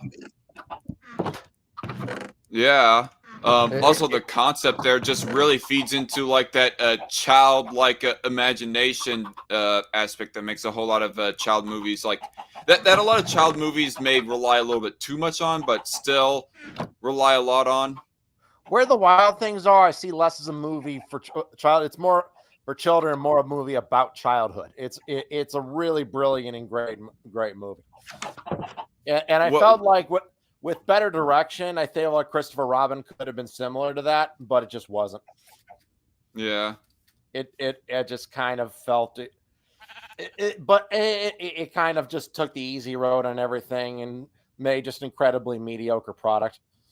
Yeah, it did. I mean, I personally liked it because, for one, I am just the Beauty and the Beast and Mulan and all those other kinds of live action remakes really suck the soul out of you. And plus, I've always had like a soft spot for Winnie the Pooh. Even now, my adult days, I go thinking back on. I did like that they brought back Jim Cummings to voice the characters he did in the '80s show. That was definitely a nice touch. Jim Cummings' performance as Winnie the Pooh has kind of always been endearing, and that was probably one of the best things about it. Yeah. And I thought his design in live action is kind of just this teddy bear. It was all that was pretty well done. Oh yeah, the special effects were pretty good, all things considered. I mean, they're not like phenomenal. Like, it's hard for you to like get phenomenal like special effects. In my honest opinion, I think that the most realistic looking special effects that I've ever seen in a movie would have to be in the 2016 Jungle Book, honestly. Dude, we've come a long way since then. Like the Lion King remake looked a lot better than that. Okay, yeah, the fair point. I mean, I couldn't stand the Lion King remake, but at least it looked good. I mean, yeah. Well, it actually was. I can just pretty realistic is what I'm saying. Yeah. I can just hear YMS going on about fur glow as he always like. He's like constantly in his review of that movie, or like Avatar 2, was absolutely gorgeous.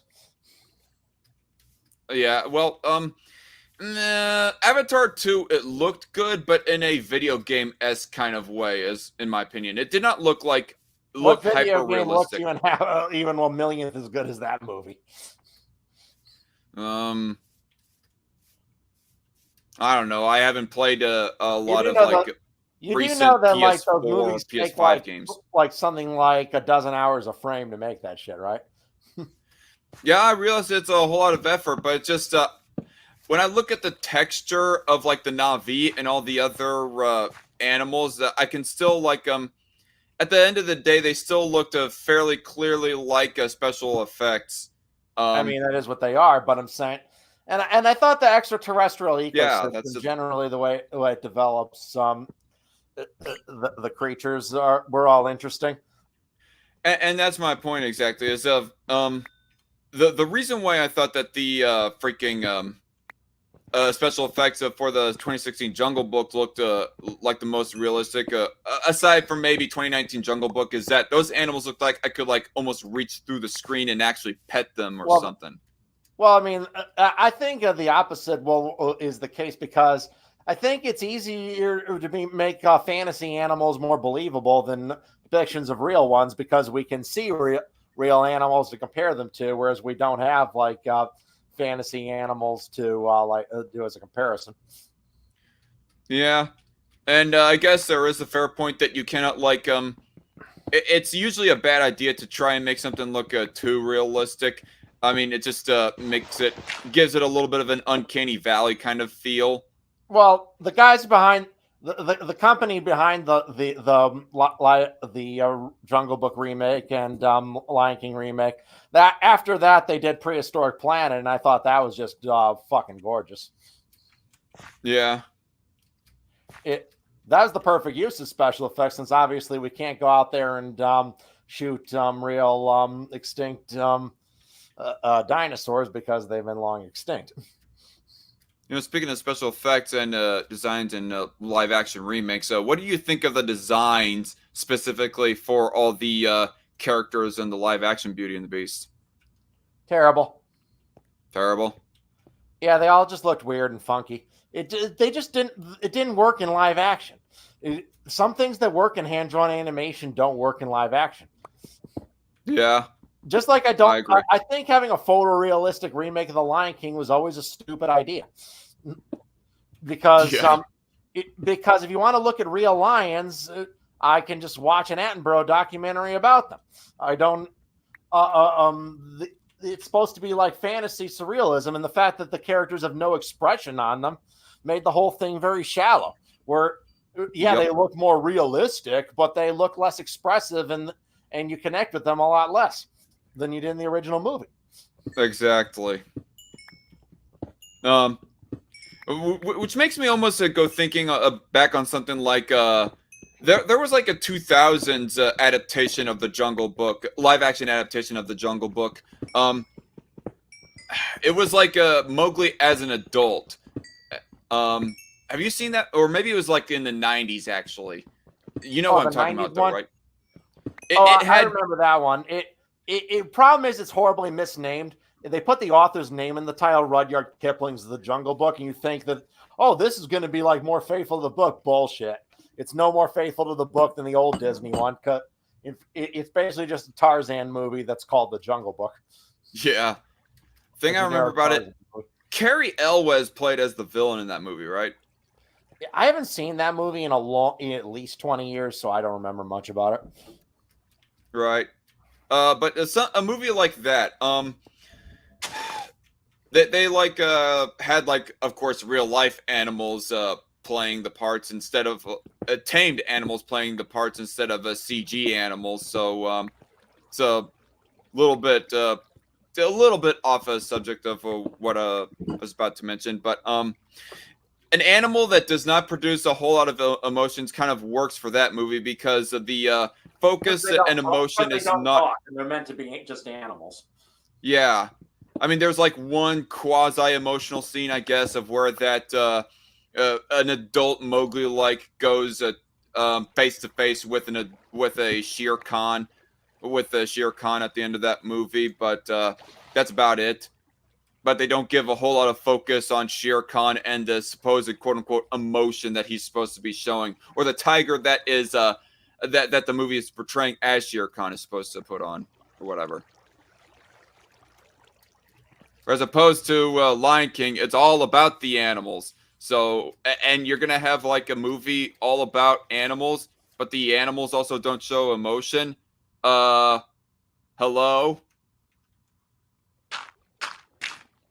Did not anybody like go to actually think about this as to how people would not get invested in this? You know. Oh, you still there, Loudmouth? Oh, I guess he is. He's just AFK yeah, but right the Lion King was basically meant to be like a more of a human story. It's basically Shakespeare's Hamlet, but with animals.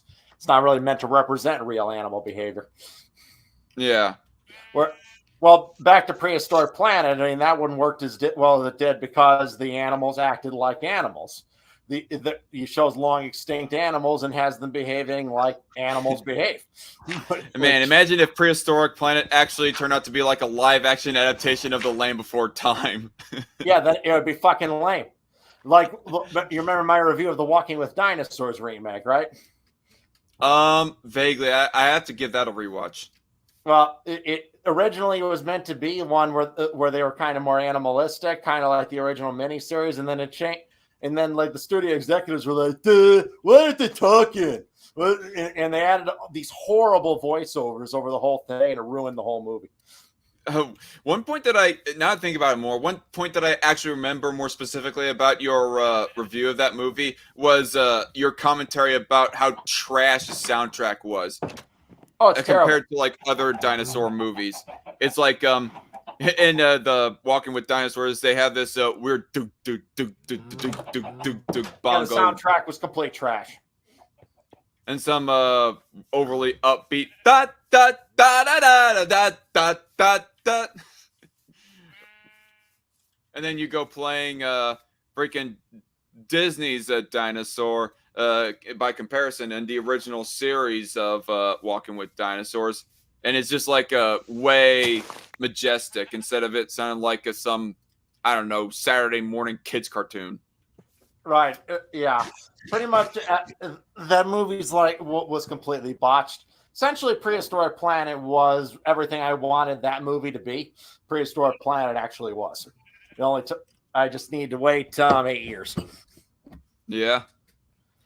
And, kind of a little bit of a rewind, I know, but still.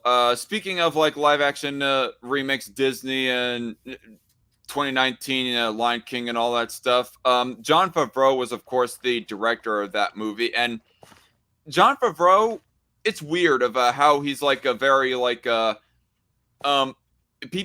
he's a very mixed character as far as like all opinions Well, go. he had no passion behind the Lion King remake. It was something the studio pressured him into doing. That's what I was like trying to get to and eventually ask was, is it because of studio pressure or what? Pretty much, yeah. He didn't really want to do it. They kind of pressured him into it. And that's the thing. Talent isn't enough. You also need passion. I think Favreau's a talented guy. And again, like with Prehistoric Planet, I mean, he when he made that, well, he helped produce that. It was because he had passion for the project. He wanted to make a really good dinosaur show. And what he did with that program that made it so good was he basically he let the paleontologists have complete creative control of everything. A lot of the time they'll hire some paleontologists on a dinosaur project and then they'll like ignore half of what they say.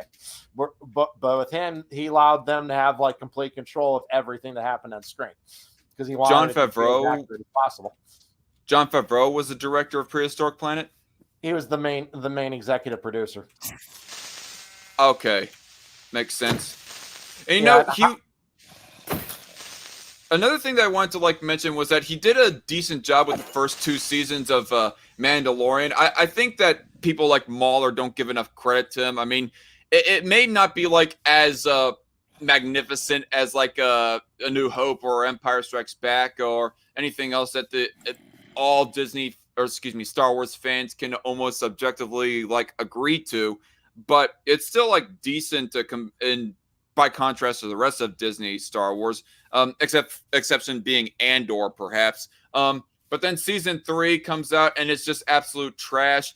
And I go wondering of how much of that was because Disney was like trying to twist his arm into making that. Like, you gotta wonder, did Jon Favreau 100%? His whole vision of it relied heavily on Cara Dune being there, and when Disney took that away from him, it basically fucked up all his plans. Makes perfect sense, and monsters are attacking each other now. So stupid bitches. Yeah, and another question is like, did he really want to like bring back Grogu, aka Baby Yoda, or was that like another thing that Disney was all like, no, bring him back for merchandising. We got to have. I was willing to bet they did not want Grogu back. At the end of season 2, that was the perfect departure of them. So having them invent and contrive dumb reasons to bring them back was definitely something Disney marketing forced on him. Yeah. Disney trying to make like a great long running series. Impossible. It's like gotta sell them toys. Yeah. What are all the series that we can like mention? I mean, how many good TV series are there out there that go pretty much keeping like the same 2 characters to run the same shtick like for its I gotta entire highly runtime? recommend this one on Apple about World War II pilots. That was pretty good. Yeah. You know what? Actually, now I think about it, I think Stargate SG-1 might almost suffer a little bit of the Mandalorian season 3 effect. Like, have you seen the entirety of Stargate SG-1? No. But the one I'm talking, it's called Masters of the Air. It's by the creators of some of the creators of Band of Brothers, and I highly recommend it. Oh, really? Masters of the Air was the name of it? Yeah, it's on Apple. It caught Apple spent a ton of money. They spent $250 million on it for 9 Interesting. episodes. Have you seen their Foundation series at all? Yeah, I watched the first season. How good was it? Or is it worth it at all? It definitely was really expensive looking. It had some really cool concepts, but I still, even by the end of the season, don't know exactly where it's going with it. I maybe have to watch season 2. Yeah. Understood. Oh, you can tell Apple spent a lot of money. It had a lot of really interesting ideas. It's definitely nice to see somebody like make an attempt at a to get off the ground a new sci-fi property. From what I hear, though, and I haven't read the book, so I can't really compare them exactly. I heard it makes a huge deviations from Isaac Asimov's book. Yeah. God, I feel bad. I need to return this one guy's copies of a Foundation that I and as a kind of a book nerd, I'm kind of like I prefer like adaptations to be as faithful to their source material as possible. Generally, right. Like I was complaining about this and that change in part 2 of Dune. Yeah. I'm actually in this one Dune Facebook group, and you would not believe the amount of debates go on about just one thing alone, that being like Chani. It's like, I know that, okay, I am more upset with the people who are like so passionately a whole bunch of Zendaya simps to where that they think that any singular amount of criticism of Chani is just a heresy of where that you deserve to be burnt at the stake for. But at the same time, there are some people that are just a little bit too harsh on Chani and like Zendaya's performance as her to where that Zendaya's performance was okay. I just didn't like the ending. I thought I liked Chani accepting her role with dignity. Her just kind of like storming off into the desert over it, I did not like. Yeah. And with all these people who are like that much anti-Chani, they are either like too critical or they end up like hinging too much of the quality of the movie on just this one facet alone. And I think that these people, and I don't think that you fall into this category, by the way, Loudmouth, just to disclaimer on that. I think that they're kind of missing the forest for the trees on it. I mean, honestly, yeah, I completely understand the whole deviation of the characteristic of Chani, not having her like accepting her own role with more dignity, instead like going off to ride a worm to, I guess, clear her head or whatever. If ultimately by the third movie she still like comes back to Paul to, you know, procreate with him, the twins, then it will not be that big of a deal in the grand scheme of things, the way that they portrayed her at the end of part 2. But the question is Denis Villeneuve actually going to have that happen to where that Zendaya's Chani comes back to Paul sometime in between the two movies? Most likely, because they threw in a line in the movie that where Paul just says she'll get over it. Okay. So, yeah, most likely, yes. I mean, ultimately, if he did like pull something like that, then I would say that people would definitely have something more to criticize. But at the end of the day, maybe Denis Villeneuve is just gonna like make it so that she's. I didn't like the change with Aaliyah either, and them condensing the timeline. Yeah. I wanted to see Aaliyah as like a demon toddler. Oh yeah. Who like talks like an adult. And ends up killing her despicable grandfather. Molesting grandfather, yeah. That would have been great. That was a perfect ending for him because it was poetic that he would be killed by a child he tried to violate. Yeah. Well, where's people's criticisms of that? Like, I will say that's one criticism that people are not really like bringing up in Dune Part 2. And honestly, that's one thing that I've had more of a problem with was why did they not like bring in Aaliyah of when that he's supposed to be in the or she is supposed to be in the book. But nobody's like because like doing a toddler that talks as an adult would have been very difficult to do. But it would have definitely been really weird, and it would have required weird special effects. Obviously, like because like in like the '80s movie, the way they did her, one they had her like a 6-year-old player, not a 3-year-old. So, and two, they basically just had an adult actress obviously dub her over. Yeah. Oh shit. Enderman. Better not look at him. Yeah, that was some weird Uncanny Valley combination of Little Rascal type shit when I remember watching the original David Lynch movie. Yeah. I almost said Dennis Lynch. I would, yeah, but I think it could have been done, and I think it was a shame that he didn't even try. Instead, he just has them condense the timeline, and the timeline condensing really makes the movie odd because the events of this make a lot more sense happening over 4 years than they do over like 7-8 months. Yeah. Suffer. Oh dang. One has to like wonder though. To be fair, what was worse? Peter Jackson's condensing of the Fellowship of the Ring, or Denis Villeneuve's condensing of the second half of Dune? I thought Denis Villeneuve's condensing was worse because I think it was a missed opportunity. I still like the movie overall. I still thought it was a fine adaptation.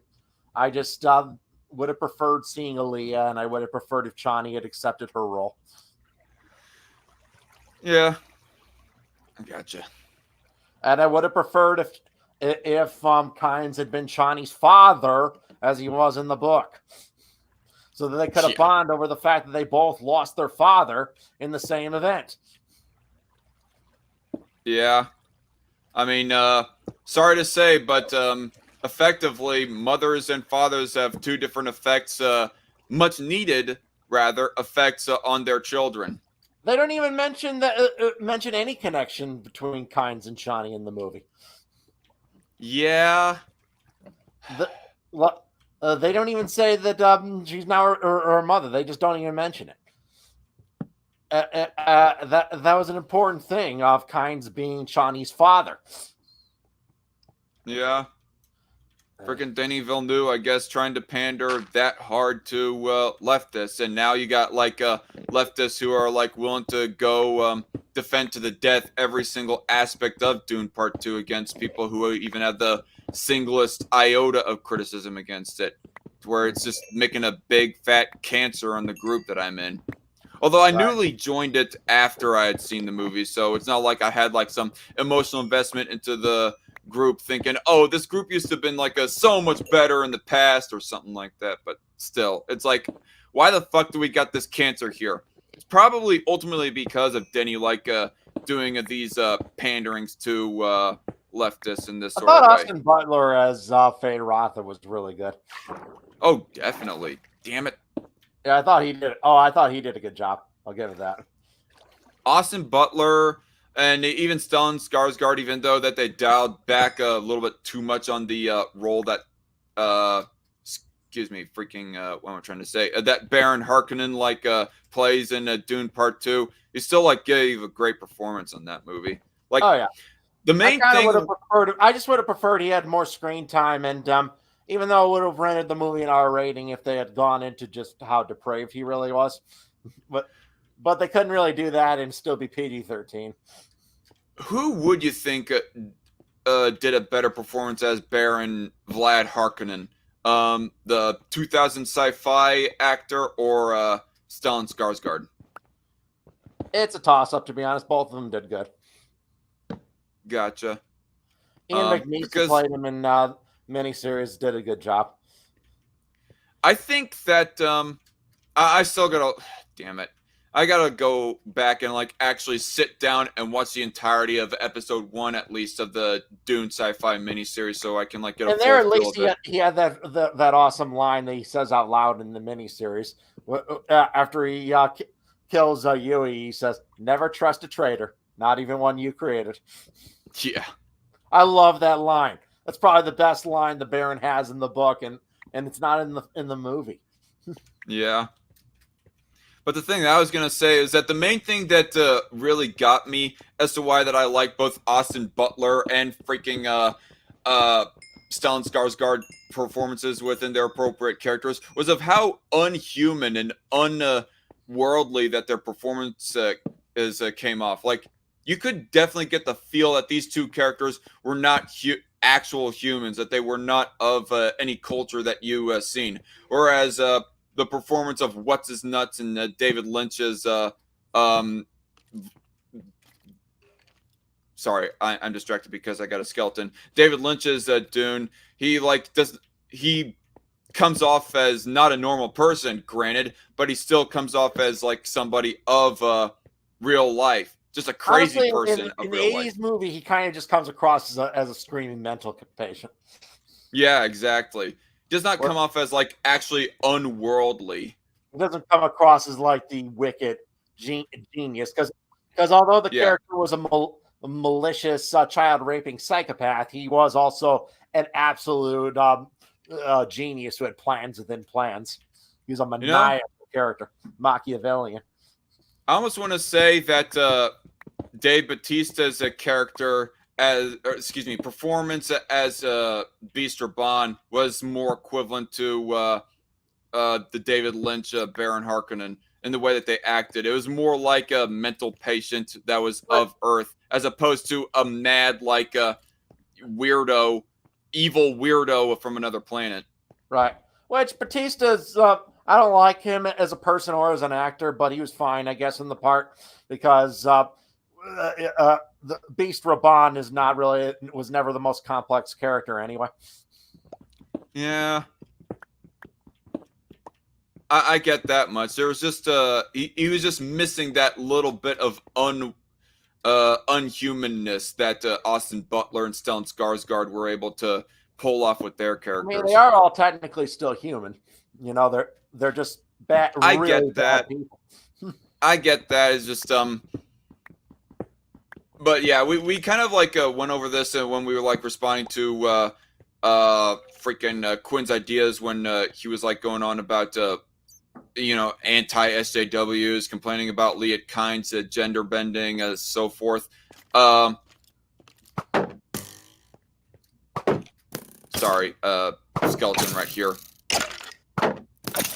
Of how that it seems that even though that there are technically not really any aliens in Dune, you have all these different subcategories of humans that are like so radically different from each other because they live for thousands or even millions of years on like different worlds to where it's not set millions of years in the future. It's set only 20,000 years in the future. Thousands or even, let me put it this way, tens of thousands at most, to where that it just kind of alters their biology with each other in a kind of a proto way that All Tomorrows does. Even though that at the base all the post-humans are humans, they still have like there is the fact that the Q also artificially screwed with their DNA and their biology. Yeah, but the Tylexu, yeah. Uh-oh, fuck.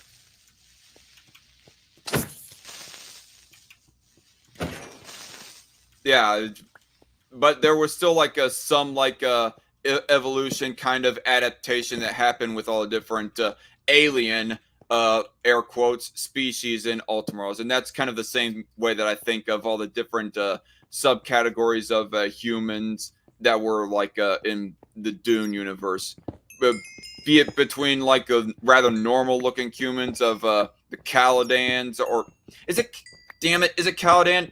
Is that the name of the Atreides homeworld, Caladan? Yeah, Caladan. Yeah, the Caladanians and the Harkonnens, the Spacing Guild. Is the world they've ruled over for 10,000 years. Say And that again. obviously, Part of it cut out. and obviously, they're a brutal dictatorship built on the backs of slaves. Oh, you're talking about the Harkonnens? Okay. Oh, this was not... Well, actually, no. There's a little bit more to explore down there. Sorry, I'm talking to myself. Yeah, the Giddy Prime. Yeah, it's a nasty hellhole built on the backs of slaves. Have you ever put in the thought of maybe making your own sci-fi or fantasy property? Yeah, Yeah. yeah. Is that something that you are pursuing right now? Not really, but I've done it before. Okay. You shown anybody your work before? Yeah. You still have it saved down so that maybe I could check it out or something? Yeah, sure. Okay. I'd be interested in that.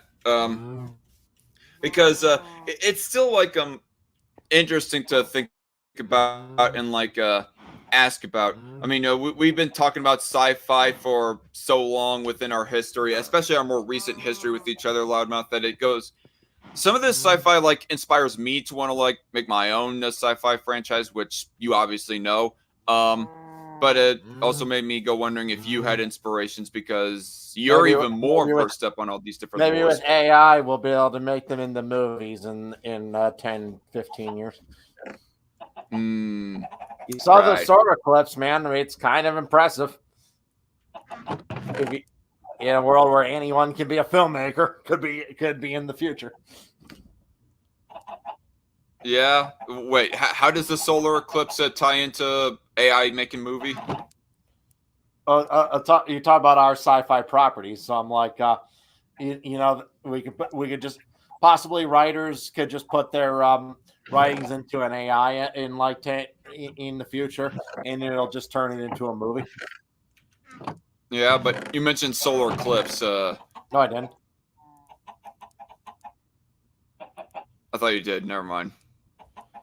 Yes, saying that could come. That could come. All our properties would be movies then. But of course, if everyone can be a filmmaker, no one really is a filmmaker. Yeah. The good old syndrome quote there. Yeah, I don't know. I mean, the idea that a machine can just make a movie on its own is freaking nuts. Yeah. If you had if those Sora clips that I showed you in that last stream, if you had asked me when will a computer be able to do this on its own, I probably would have said, maybe around 2050. So it appearing in 2024 is is really shocking to me. Wait, there you mentioned solar eclipse again. What Sora! about this? What? Sora! Sora? Clips. Sora clips. Okay. That's the name of the AI. Sora. Okay. My bad. I did not. Clips that were generated by Sora. All right, my bad. Yeah, that was the AI that was used to create that almost interstellar looking type of thing, right? Yeah. Where there was the astronaut that was wearing some red wool cap or something over his helmet. Funnily enough, that's probably the one biggest way that you could tell that it was made by AI or I don't know. Then again, humans have been known to make design flaws like that as well. The fact that you would put a piece of fabric that's supposed to warm your head on the outside of your hard hat instead of the inside of your hard hat to where that it's actually warming up your head. That's you could definitely tell it was fake. I mean, the guy had this weird otherworldly quality to it. There were clipping issues. There's a lot of tells that it was a fake image, but the fact that a computer could do that on its own, when 5 years ago AI could barely generate amorphous blobs, is crazy. Right. So what's it gonna do in 5 years from now, or 10 years and 20 years from now? Goddamn. Yeah. It's advancing so fast. And then there's all the AI shill simps. Well, my issue with the tech, I said this before, is the fact that they steal people's data to make it.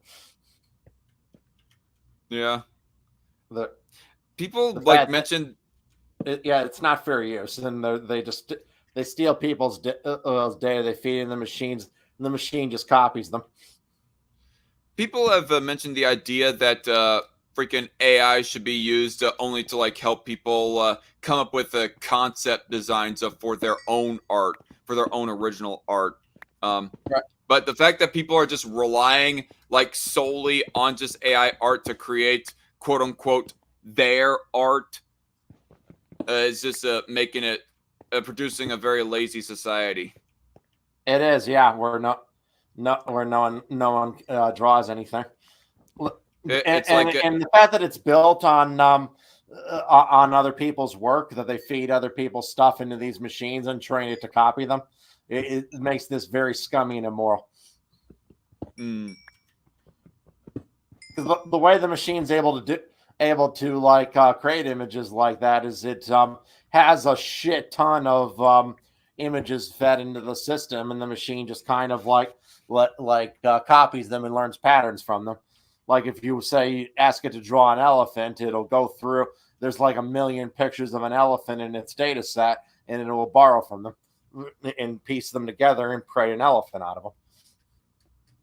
you know, it really does make me sympathetic to like government intervention on the area of like copyright infringement, more specifically, and all that other stuff. I mean, yeah, what they're doing makes is me- illegal. It's other people's stuff. All right. When you post YouTube videos, do you do so to train Sora to make AI representations of it, or do you do so for yourself? And did OpenAI pay you any money for it? No. Nope. So why should they be allowed to just steal from everyone? Just because they can. Just because it's, as they call it, publicly available.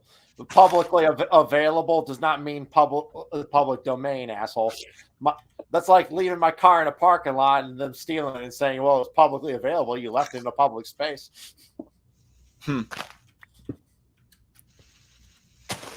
I'd almost like to hear the. I'm definitely sympathetic towards the idea of copyright protections against AI, but I would almost be interested to hear of what the anarchist position would be on this kind of subject. Well, the counter argument to that is basically that although the AI copies from images in its data set to teach them how to draw it, it technically isn't like a pixel for pixel translation. Every single image generated through Stable Diffusion is a new image. And thus they argue based on that it's transformative and thus a fair use of the copyrighted images. Yeah. But I reject that argument because but their copyrighted data is required for your system to work, and your system acts as a replacement for their work, obviously, which is something a product citing fair use should never be the case. Like a movie review that I create, for example, or a parody, are not meant as a replacement for the original movie. Yeah. Even though, quite honestly, I do use a whole lot of movie reviews to as a replacement of me personally watching the movie, going out to watch a movie myself, because I said this before to you. Movies are, even if it spoils the movie, it doesn't replace it.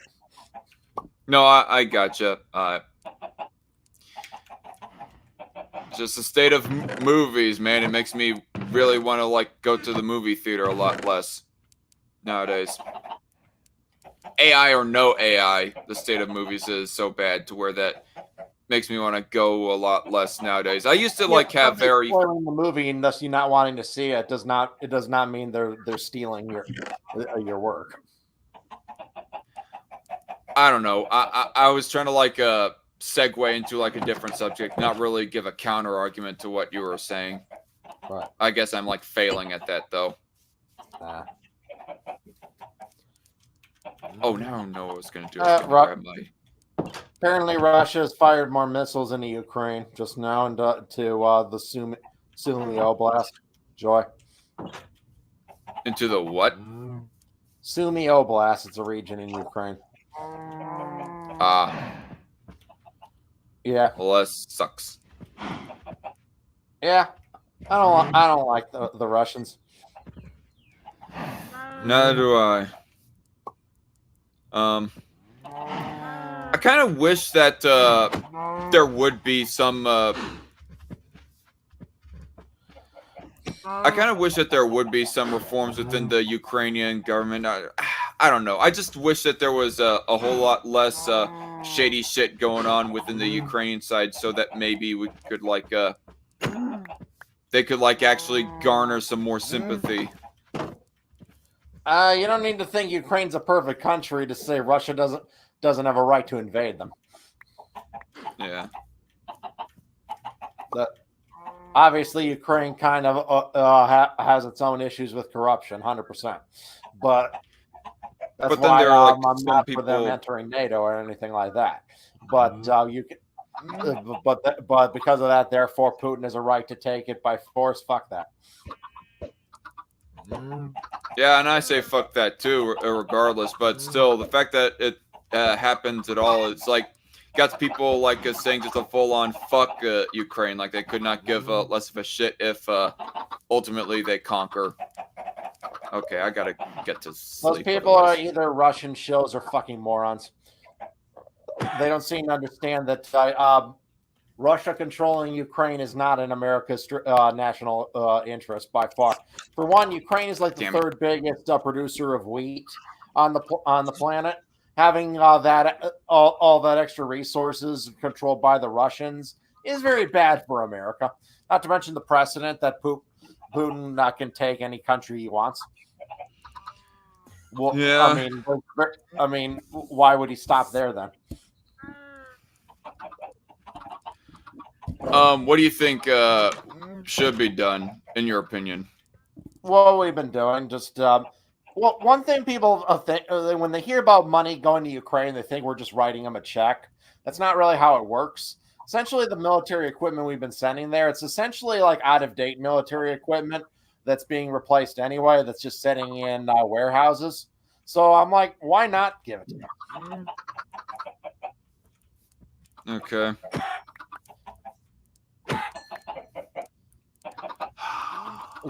That's pretty much what we've been doing, and it's been pretty effective.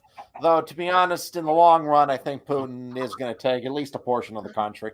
I think them like taking back, returning to 1991 borders is a pipe dream at this point. Yeah. I don't like it, but it's just reality. 1991, that would be like a pre-Crimean conquest, right?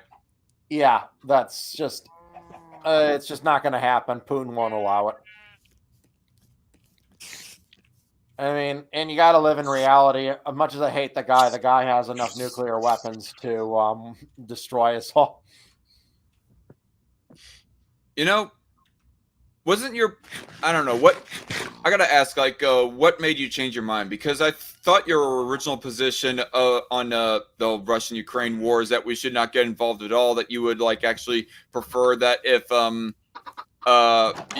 you would almost, emphasis on the word almost, prefer if, like, Putin got their way than if Putin just lashed out, started launching nukes, and therefore we all destroyed ourselves. And now you seem to think that they're both almost equally bad. I mean, I don't think they're equally bad. I'm for keeping this conflict basically frozen for a while because it does weaken Russia. But at the same time, I'm definitely not for talk of NATO sending troops or admitting them into Ukraine to NATO is insanity. Sorry, not going to happen. You're not for sending troops into Ukraine? NATO troops in Ukraine, that'd be insane. Gotcha. So, like I said, you got to recognize reality on the matter. Yep. There's 6,000 reasons why that's a bad idea. Yeah.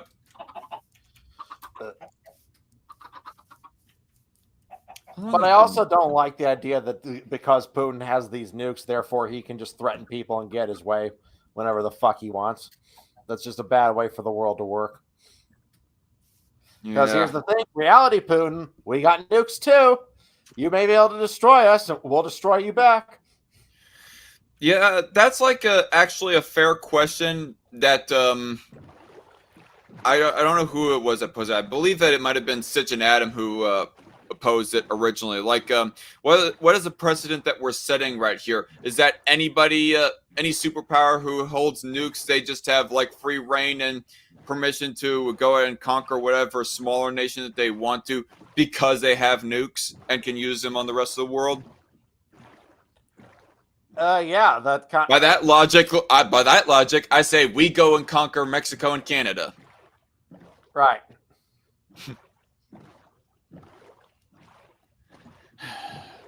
It's ugly. It's an ugly world. It really is. I mean, I'm scared of his nukes. I definitely for them not be used. But at the same time, though, the Russian oligarchs and the people who have the power in there, they'd rather also keep their snazzy accommodations, and I'm sure they're not anxious to be blown to smithereens by our nukes. They have children too. Yep. It would be the end of their future as well. That their whole nation would be gone. Russia would be no more. You know what? Almost makes me go wondering how many nukes exactly would it take? Like obviously, it only takes one nuke for it to provoke like everyone else to want to launch their nukes all at the same time. So therefore, we have like I don't know 10,000 nukes going off at the same time, and therefore we got global wide nuclear winter. But I guess just go wondering like how many nukes would it actually take to actually cause that? Like. Is it literally it only wouldn't just even take one? 10,000. It would take only a few hundred. These are megaton grade bombs. What were the ones in Hiroshima and Nagasaki? Those were a few kilotons, 15 and 21 kilotons. All right. Whereas the modern nuclear stockpiles that the U.S. and Russia have, each of our thousands of nukes, they're hydrogen bombs, thermonuclear devices. Ones that are hundreds of times more powerful. A few hundred of them going off would be enough to cause nuclear winter and likely human extinction. That's the thing. You could shoot down if he launched them. You could shoot down 90% of them, and it would still be enough to wipe out your civilization. Right.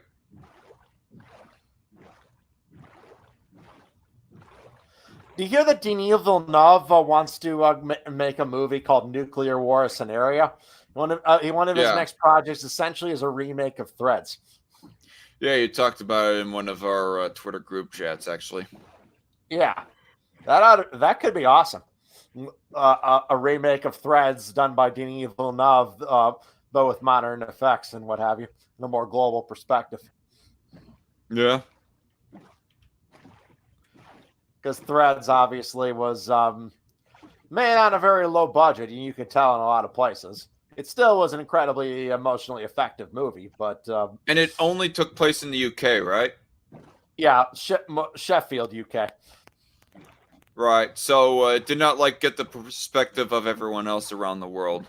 No, it did not. But that's actually to the film's benefit to an extent, because I want to put you in because the survivor wouldn't have a global perspective on what was going on in the rest of the world, and neither does the audience. Right. I mean, I just go wondering if a Denis Villeneuve was going to like actually take a different approach to where that he would show multiple perspectives on a nuclear Probably. war. I mean, he would obviously have a much bigger budget. It's incredible that project was made for only 450,000 British pounds.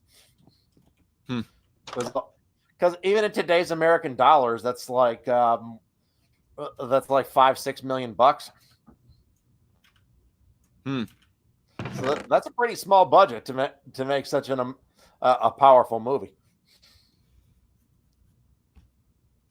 Yeah. A movie that kind of gave me nightmares more than any other movie. What's the name of the other movie that you've gone reviewing side by side with Threads? Side by side? What do you mean? You were reviewing also a movie that was about a nuclear war, and you said even though that things weren't exactly a picnic, it's still like was not quite as accurate and as horrifying as Threads, because at the end of the Other day, the day after, that came out a year before Threads. It was the American version of it. That one had much better special effects because it had 10 times the budget of Threads. And I would say it does the better job of showing the initial attack itself because of the higher budget. But in terms of the long-term aftermath and the hopelessness of it, Threads was easily superior. right? The day after didn't really show nuclear winter as being a thing, but that's something Threads is really grisly shows. Gotcha. And particularly like the long-term, like the way language degrades after a decade and the next generation can't even speak properly. Like, damn, this is so bleak. Yeah. Forget about the forget about the initial destruction. It's the after effect. Yeah, and Threads did a better job at that. As I said in the the comments, the way that just the way to differentiate the two movies, the day after ends with a hug, Threads ends with a scream. Really? Yeah. Was it the scream of the daughter of the main character getting raped by those two boys or something? No, didn't you watch the whole movie? No, I didn't. Dude. I know that you recommended it, but I, for one, never could come across a copy of it. Well, actually, did you say that it was for free on YouTube? It is. Okay, no, I don't know. It ends with her giving birth to the rapist a baby, but it's born dead, and she's given the baby's deformed body. She looks at it and is right about to scream, and then it cuts to black. The movie's over. Oh, so it was the daughter who... The daughter gives a birth to the rapist baby, and then it pretty much ends right there. Yeah, and the baby's dead. The baby's horribly mutated. Born dead. Implying that humanity has no future. Fuck. Like we can't reproduce anymore. It's a horribly bleak ending.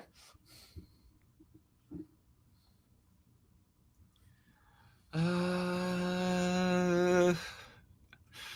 around me are familiar faces, worn out places, worn out places. Bright and early for the daily races, going nowhere, going nowhere. The tears are filling up their glasses. No expression, no expression. And I find it kind of funny. I find it kind of sad. The days in which I'm or the dreams in which I'm dying are the best I ever had. But like, yeah, you see this girl who can't speak properly, even though she's 13 years old, giving birth, like, and she walks in there about when she's feeling labor pains, and she can't even say that. She just says, "Baby coming, baby coming." Oh, so and then they just wrap up this bloody, horribly deformed dead baby and just put it in her hands. I'm like, what a nasty ending to this movie. God damn. So there was some people that help her give birth? Watch her give birth? Yeah, at a hospital. Oh, goes to really? this hospital, kind of. But even then, they're kind of dismissive. They're like, no time for babies now.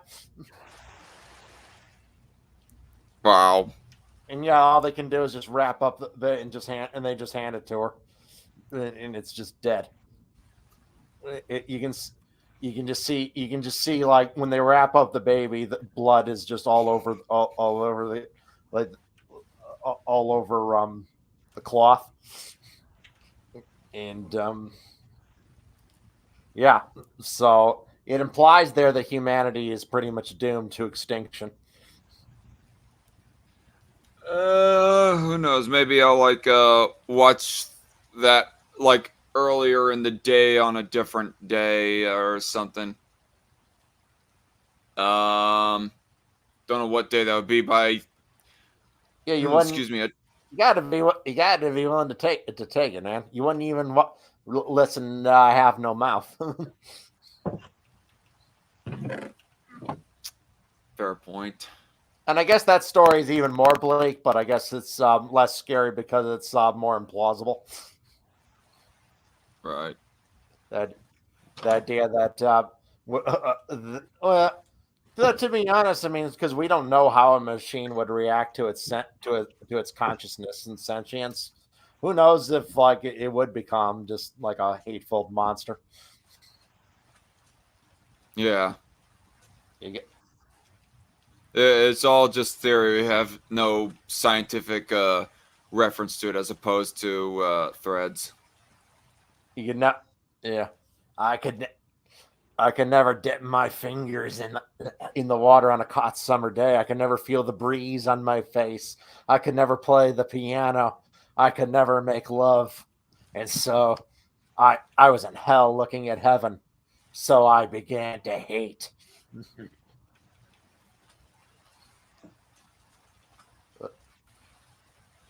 lot of yeah, definitely. Even though it's a bleak and horrific story, it's very well written and very just incredibly nasty. But there's kind of like an era of kind of like faith in humanity in the story, in the fact that the main character essentially saves them from Am by killing them. Yeah. Well, yeah, it ends with the main character, as soon as he notices Am is distracted, he kills all four of his cohorts, so that Am couldn't torture them anymore. Because as it puts in the book, Am could scream, he could cry, but once they were dead and gone, Am couldn't bring them back. He was not God; he was still just a machine. Yeah. But and I think that's also touches upon something that hatred is much closer to love than indifference is. Because for all of Am's intense hatred of humanity, he's devastated to lose them. Because torturing them was the only value this sickening machine had in life. It was his only reason to exist. Yeah. So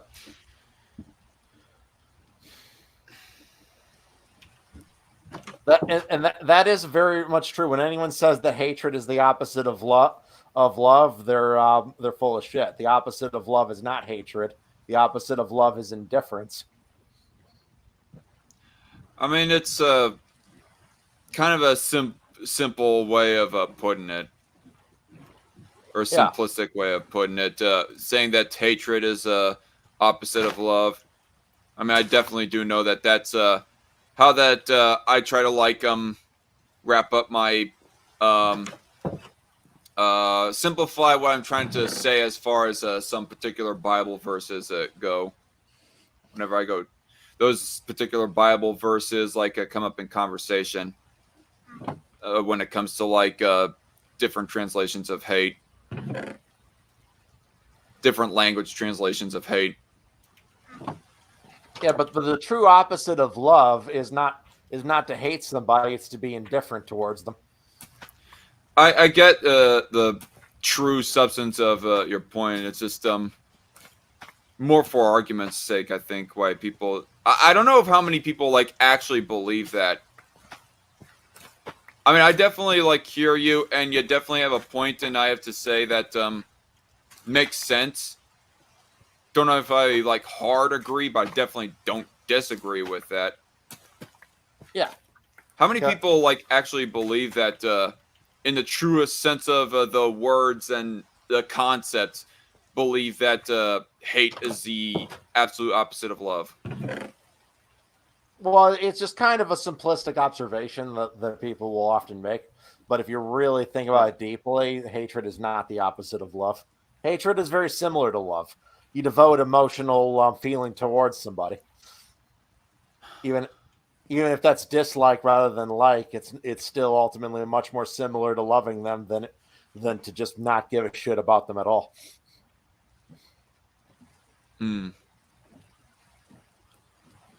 Well, at least with apathy, you're not like actively hurting the person.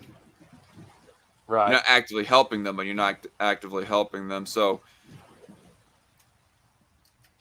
Like there might be a little bit more of a conversation people to. like who go crazy and go on a killing spree. There's definitely, if you understand the whole hatred is not the opposite of love, but indifference. Making yourself hated by doing something evil makes you much closer to being loved than you were before.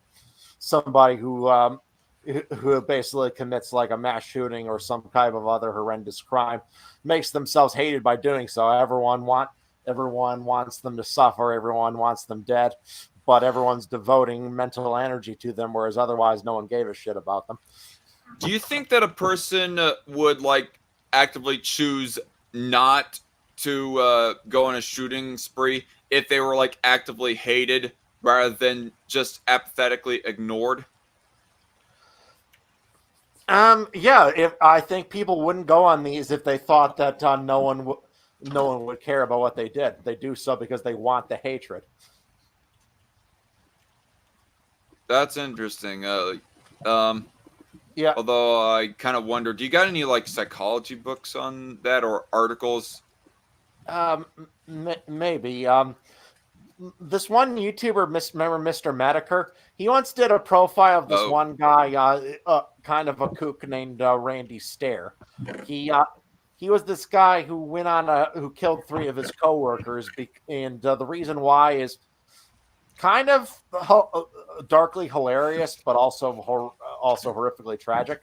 He thought that some characters in a Nickelodeon cartoon show are real, and he believed that if he shot a bunch of people and then himself, he'd be reincarnated as a ghost girl from the show Danny Phantom. What the fuck? Okay. And Mr. Mediker said that the way to handle people like him is to basically share their content and laugh at them and ridicule them. Because no one wants to be a joke. They want to be infamous and hated, but they don't want to be the object of laughter. And there might be some truth to that. I think about that a lot. Just say that again. Like I heard the words. Nobody wants to be a joke. They want to be actively hated. They want to be actively hated. They don't want to be laughed at. I mean, so if the guy was. If you laugh at mass shooters and make fun of them, that'll discourage future shootings. I don't know if that's true, but I'm saying there is a logic to that.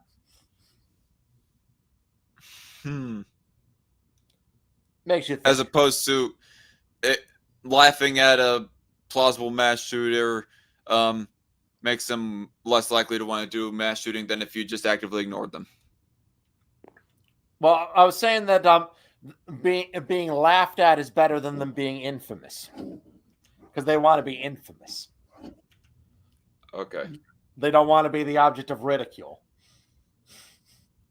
And Randy Stair, obviously, when you consider the ridiculous reason he had for committing his shooting, it's hard not to laugh a little bit despite the tragic circumstances. Yeah. I think I'm going to like I'm gonna get ghost titties. Durr.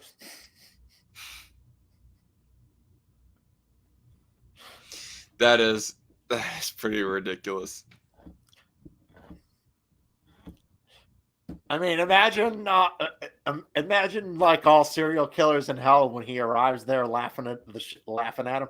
You dude, you are the biggest loser we've ever met. Yeah, Ted Bundy will be like, "Get away from me! I don't want to be seen with you." Being, Yeah. oh, wait, what?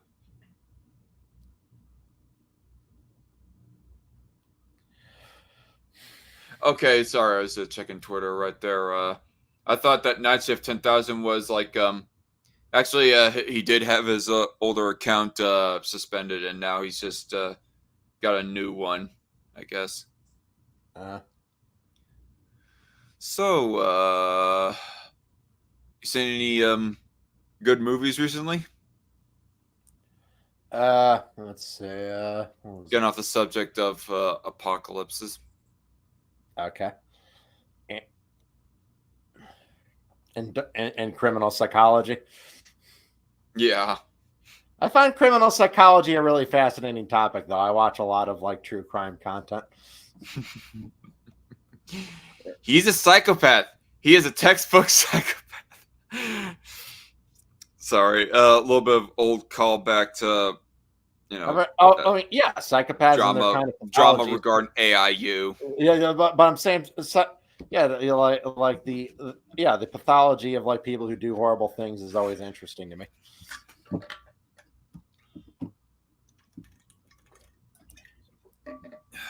Yeah, so criminal psychology and what have you.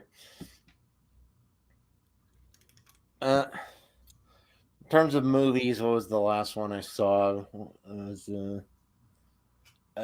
I saw Civil War. That was interesting, I guess. Interesting. It kind of is a bit of a shallow movie because it tries to be kind of politically neutral in the fact that there's this war between the states in this like set in kind of a near future, but it doesn't really explain very much about why either side is fighting and what they're fighting for. And it has the bluest of blue states allying with the reddest of red states, that being California and Texas.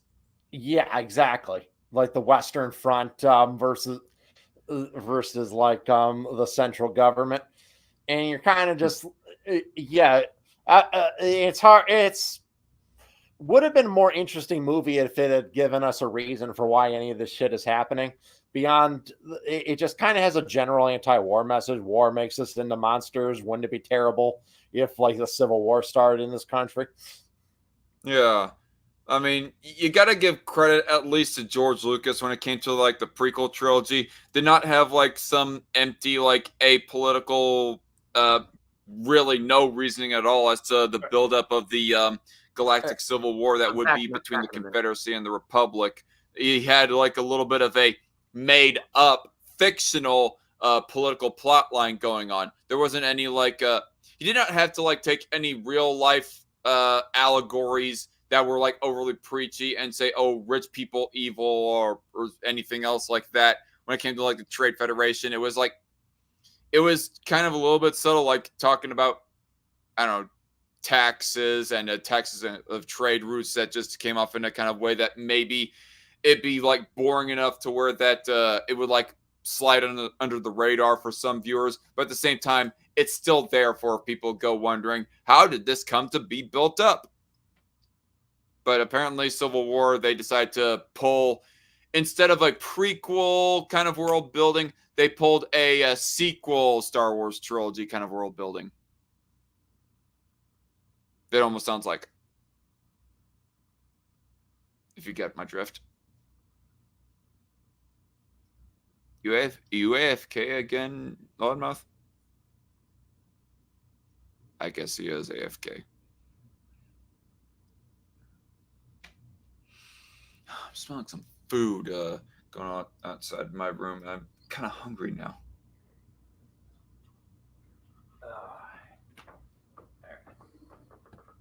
All right, I'm back. Oh, I did not hear you leave. Where did you leave off? I forgot. I just had to take a piss. Oh, okay. Well, just going on about how that you said that Civil War has like this completely apolitical, like crappy world building that does not give any Not completely apolitical. Like I think it's just kind of more subtle. Like the fact that it's praising of journalists as being so important, and the fact that it makes the front lines Charlottesville, I don't think are really completely apolitical decisions. It just tried to be really subtle with its politics. Okay. Well, the thing that I was saying was that at least with George Lucas and the prequel trilogy, he had his own made-up political plot line that wasn't really overly preachy, but at least it was still there for people to wonder how did this conflict come to grow. But and then I said instead of taking a prequel Star Wars trilogy route of world building, it seems that Civil War or it comes off to me of the way that you're explaining it, Loudmouth. They instead took a sequel Star Wars trilogy way of world building. Yeah, for Unless I'm example, it wrong there. mentions that several years before there was the Antifa massacre, but it doesn't explain how the details. Were Antifa the ones doing the massacre, or were they the ones being massacred? We don't know. It just says it doesn't explain that. Okay. It kind of leaves up in the air. Right, intentionally so. It's designed to be a really vague. But one thing I will say, the cinematography was really good, and it's incredibly visceral and brutal. Like it's a really intense movie at times, but and some of the violence it's not really like designed to be like cartoony. It's like really nasty and in your face. I go hearing that some of the action set pieces are real good, even though the characters are kind of forgettable. At least that's per according to Critical Drinker, anyways. Yeah, and I'll kind of agree with his opinion. The characters weren't bad, I guess, but they were, like I said, it's so afraid to like delve deeper into their motivations on things that it kind of makes them a bit flat.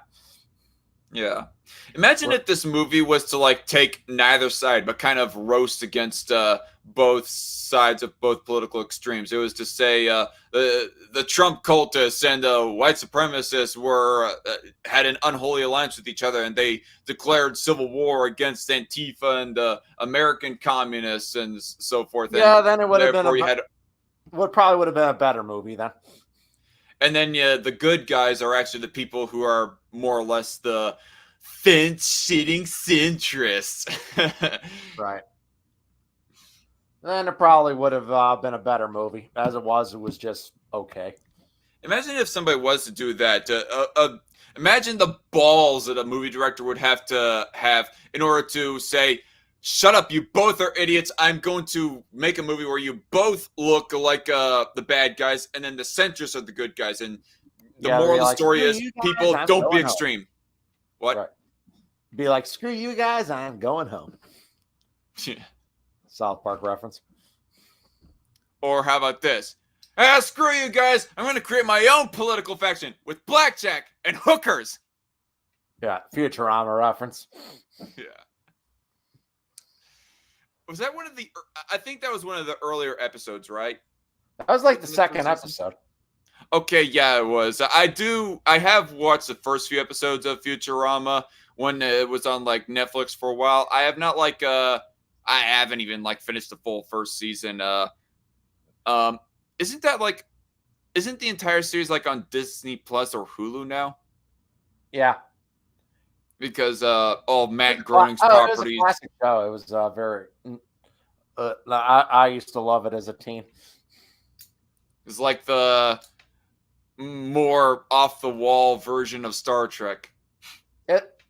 Yeah, some of the jokes were really, really clever. It actually peaked in its first season, in my opinion, and just kind of slowly declined, which is unfortunate. But like some of the stuff that they came up with early on was just fucking brilliant. I guess. Go on. Like what was one? There was one where they went to a planet full of robots who hated humans, and there's a movie inside this universe that has a human as a monster. It's like, I will digest you with my system of mighty organs. And at the end of the movie, it says, "Amazing, isn't it? The human was impervious to our most powerful magnetic fields, and yet in the end, he succumbed to a harmless, sharpened stick." A harmless sharpened stick. That's like, actually really that's really funny, actually. that actually makes me think back to the War of the Worlds. It's like funny. Our strongest weapons could not take down these giant tripods and Martians and their tripods. And the thing that took them down was the tiniest harmless bacteria. Yeah, that's yeah. Obviously, that's what it was referencing, and that's actually a brilliant joke. Relatively harmless bacteria, anyways, because it's not like field. Yeah, the magnetic fields to a robot would be the most dangerous thing ever, but to a human, they're harmless because we're not made of magnetic anything. Oh, but what if I have like a magnetic hip or excuse me, a metal prosthetic hip or something? Maybe, but this guy didn't. Right. Then I guess Magneto would be able to just rip it out of you or some shit. Ouch. There's something different about you. Ah, yes. Too much iron in your blood. I like the line where he says, "Never trust a beautiful woman, especially who's interested in you." There's like in X3, the final stand, the president goes quoting a Bible verse when it comes to Raven betraying Magneto because Magneto turned his back on Raven. Third movie was by far the worst of that three. The second one was really good, though. You know, we gone talking about Nostalgia Critic, how he's an overall bad movie reviewer. He goes saying that he has a bit of a soft spot for the second one, and there's even like some things that the third one does better than the second. I don't think he like conclusively says that the third one is like actually good or even the best of the trilogy. Like it's still like plot wise a pretty big mess, but he's still like there's like, for one, the portrayal of Beast in that movie, whatever the guy's name was. Kelsey that Grammer. played as him. What? No, I thought Kelsey Grammer was really good as Beast. I wish he had been in the first two movies. But the way that movie butchered the Phoenix Saga was completely inexcusable. Yeah, Kelsey Grammer, and plus the action and some of the cinematography was like better than the first two movies. What? Killing him off screen like that was so fucking lame. Killing who off screen? Cyclops. Oh, right. Right, yeah. I don't know how I felt that. I remember like first watching that. Well, all the movies when I was like fairly young. I don't think I felt really much of either way. I mean, I guess I was kind of sad when I first saw that Cyclops was dead. What I remember most from the third one is whenever I saw that Wolverine was like fighting the one guy that grew like spikes out of his wrist so that he would throw at him. That scene made me like freaking hurt. I just cringed in my stomach and spine whenever I saw him get stabbed. Might have been because that was like up to that point, that looked like the most pain that Wolverine went through, aside from maybe when he was getting stabbed in the back by Wolverine goes through a lot of pain, but he heals and he endures it, which I guess is a really massive curse if he were like held by something, by like somebody sadistic who basically could inflict all the pain in the world on him and it wouldn't kill him. I mean, that's kind of what happens to him, somewhat, per according to X-Men Origins Wolverine. Yeah. But no, we don't talk about that movie though. We don't talk about it. No. I guess there's some. Speaking of X-Men, I watched the first few episodes of X-Men '97, and it actually was pretty good. Oh, really? Yeah, it's like a continuation of the '90s show. I kind of, I mean, yeah, the fact that they like made Rogue's ass into a pancake ass. Yeah, I'm a dude, and so I would really like. I really don't like that change, but overall, I was kind of wondering at first if some of the anti-SJWs or whatever we want to like call that side were like overreacting when it came to this series, or not? Well, I mean, Disney has given us good reason to be like really skeptical of them making changes because we've seen how they fucked up all these live action remakes. But at least first 3 episodes, I haven't watched beyond that. I got to get on that. Yeah, of the show actually seems very respectful of the original show. Mm. So, and they got like a lot of the original creators and voice actors still involved. Though 27 years later, a lot of them sound different. Like I was surprised that Wolverine's voice actor was the same guy as the original show because he sounded quite different. But I'm like, 27 years will do that. Yeah. It's like, do you really expect Peter Cullen to sound the exact same way that he did in the G1 movie versus The Rise of the Beasts? Yeah, it doesn't sound the same on the wrong side of 80. That's just, Yeah. that's just harsh reality. But particularly, I love the way this show did Cyclops. He really is just Cyclops in this series is just a force to be reckoned with. Cool. But I mean, he blasts a Sentinel in half. Sentinel. Isn't a Sentinel like given a cameo in the beginning of X3 when they're like in the simulation or something? Yeah, and then they used him in Days of Future Past, the movie. Oh yeah, yeah. I guess I do remember that movie. Thing that is like most confusing to me about that movie is of how like at the end you see that Raven like disguising as some military dude goes recovering Wolverine, and that version of Wolverine is still stuck in the past. Like what is up with that? I wonder. Yeah, it's kind of weird. It's different than the comic. In the comic, there's like this time traveling mutant named Bishop who comes back to like the 80s or 90s from the 2050s to do things. Whereas they changed it so that Wolverine, since he doesn't age, that he just mentally time travels backwards.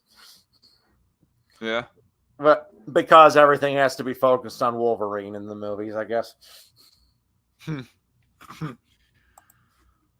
It's yeah, a little bit too much of a reliance on Wolverine, I guess. Yeah. There's like so many other characters that could be focused on. I mean, even X-Men First Class could not help but, of course, make a Hugh Jackman Wolverine cameo in that. I mean, wouldn't it have been cool? And even with the X-Men Origins thing, they tried to like get that off the ground by starting with their star character, that being Hugh Jackman's Wolverine, instead of like starting off with I don't know, Storm or someone like that. I remember that there was like a fan trailer that I seen one time of an X-Men Origins Nightcrawler. Wouldn't that be kind of cool? Yeah, because Nightcrawler has a cool backstory, and I love the irony of the fact that he kind of looks like a stereotypical devil, even though he's like a deeply devout religious man. Yeah, I mean, actually, there was some comic nerds that I was talking about like a year ago or something, or something like that. Gun mentioning about how he's like the half, or he is literally half demon, like a demon like fucked a mutant, and that's how he became what he is. No, that's not his origin. He was not half demon. He just looked had a stereotypical demonic appearance. He was just a mutant. He was a mutant. Yeah, yeah, and he was, of course, Mystique's son. Interesting. He inherited his well, he had blue skin color like Mystique, but he inherited his teleportation powers and others from his father. Who you see in X-Men First Class. There's a teleporting mutant who has red skin color, but has kind of Nightcrawler's appearance. That character was Nightcrawler's father. Okay. And Mystique was his mother. Is Mystique's real name Raven? Yeah. Okay, so I was not getting it wrong earlier when I said Raven. I was for some reason forgetting what her real like supervillain name was. Right. at first. It's been a while since I've seen the X-Men movies. Maybe I ought to like give them a rewatch just for the sake of getting that good old classic cinema feeling, as opposed And to rewatch the '90s show, and then watch X-Men '97 too. I've never got that deep into. Okay, mostly because my parents were my parents. They kind of kept me kind of sheltered, or maybe I legitimately did not show that much interest in the '90s X-Men series. Oh, I love but that show. I watched it all the time as a kid. It was awesome. whatever circumstance it was, I ended up not watching hardly any, if at all, of the '90s series. It's on. Bits and It's pieces all on here, but still. Disney Plus if you have that. The original '90s series, Yeah. the one that shows Rogue One's yellow latex ass as she's lying in front of a Yeah, well, that version apocalypse. of Rogue has flight and super strength powers that she got from Captain Marvel. In this version, if Rogue holds on to a mutant for too long enough to kill them or put them in a coma, she gets their powers permanently. Captain Marvel. So there was a little bit of a Avengers tie-in in that series. No Avengers, no official Avengers group, but Captain Marvel was there. And Rogue basically touches her and holds on to her for too long, and takes her powers permanently. But there was a tie-in to the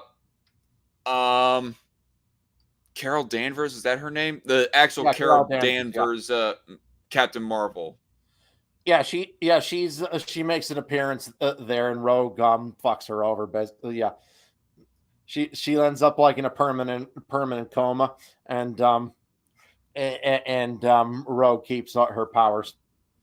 So maybe the X-Men '90s series was trying to build up to make an MAU, Marvel Animated Universe. Well, it actually does share continuity. The '90s X-Men show had shared continuity with the '90s Spider-Man cartoon. Okay, kind of like how there were crossovers. I believe it also shared continuity with the Incredible Hulk series at the time. Oh, really? Kind of like how that the DCAU is a thing, where that you first had the Kevin Conroy Batman animated series and the Superman animated series, which then spinned off the Justice League series. Yeah, kind of like that. Was there anything else that tied into the DCAU other than those three properties, or no? Static Shock. Static Shock. Oh wait, now I think I might know roughly what you're talking about. That's the one.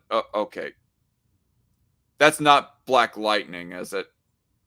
No, Static Shock is a different character than Black Lightning. Okay. Even though their powers are similar and they're both black guys. Okay. Well, Static Shock was created originally in the early '90s by a subdivision in DC that wanted to create characters specifically for black youths. And kind of the character of Static Shock was created. And the comics are a bit darker, actually. He's actually on a board with a gun trying to kill a gang rival of his, but when he gets his powers. So it's kind of the cartoon toned down some of the themes in the comics, but also does deal with dark subject matter in a couple ones. Like one episode dealt with a school shooting. That episode was pretty intense. Speaking of intense episodes, there's the one episode of Arthur, switching up to PBS Kids shows, of where the school catches fire and Binky catches some kind of PTSD from it. Yeah, but they weren't intense enough to deal. But Arthur never dealt with a school shooting. Yeah. Static Shock did. I think I remember that was supposed to be kind of an allegory for 9/11 at the time. Yeah, it was. Arthur. The school shooting episode, I guess, was kind of made in the post-Columbine era. Which, when that happened, everyone was freaked out. Although the circumstances of the shooting in the show are very different than Columbine. and they make the shooter much more sympathetic than either of those guys ever could be. Did they actually have people die in that shooting episode, or is it just an No, they attempted have shooting? someone shot in the leg. The kid who brings the gun, it's implied that he has Asperger's syndrome, and he's bullied, and he just kind of takes a gun to school to like deal with his bully.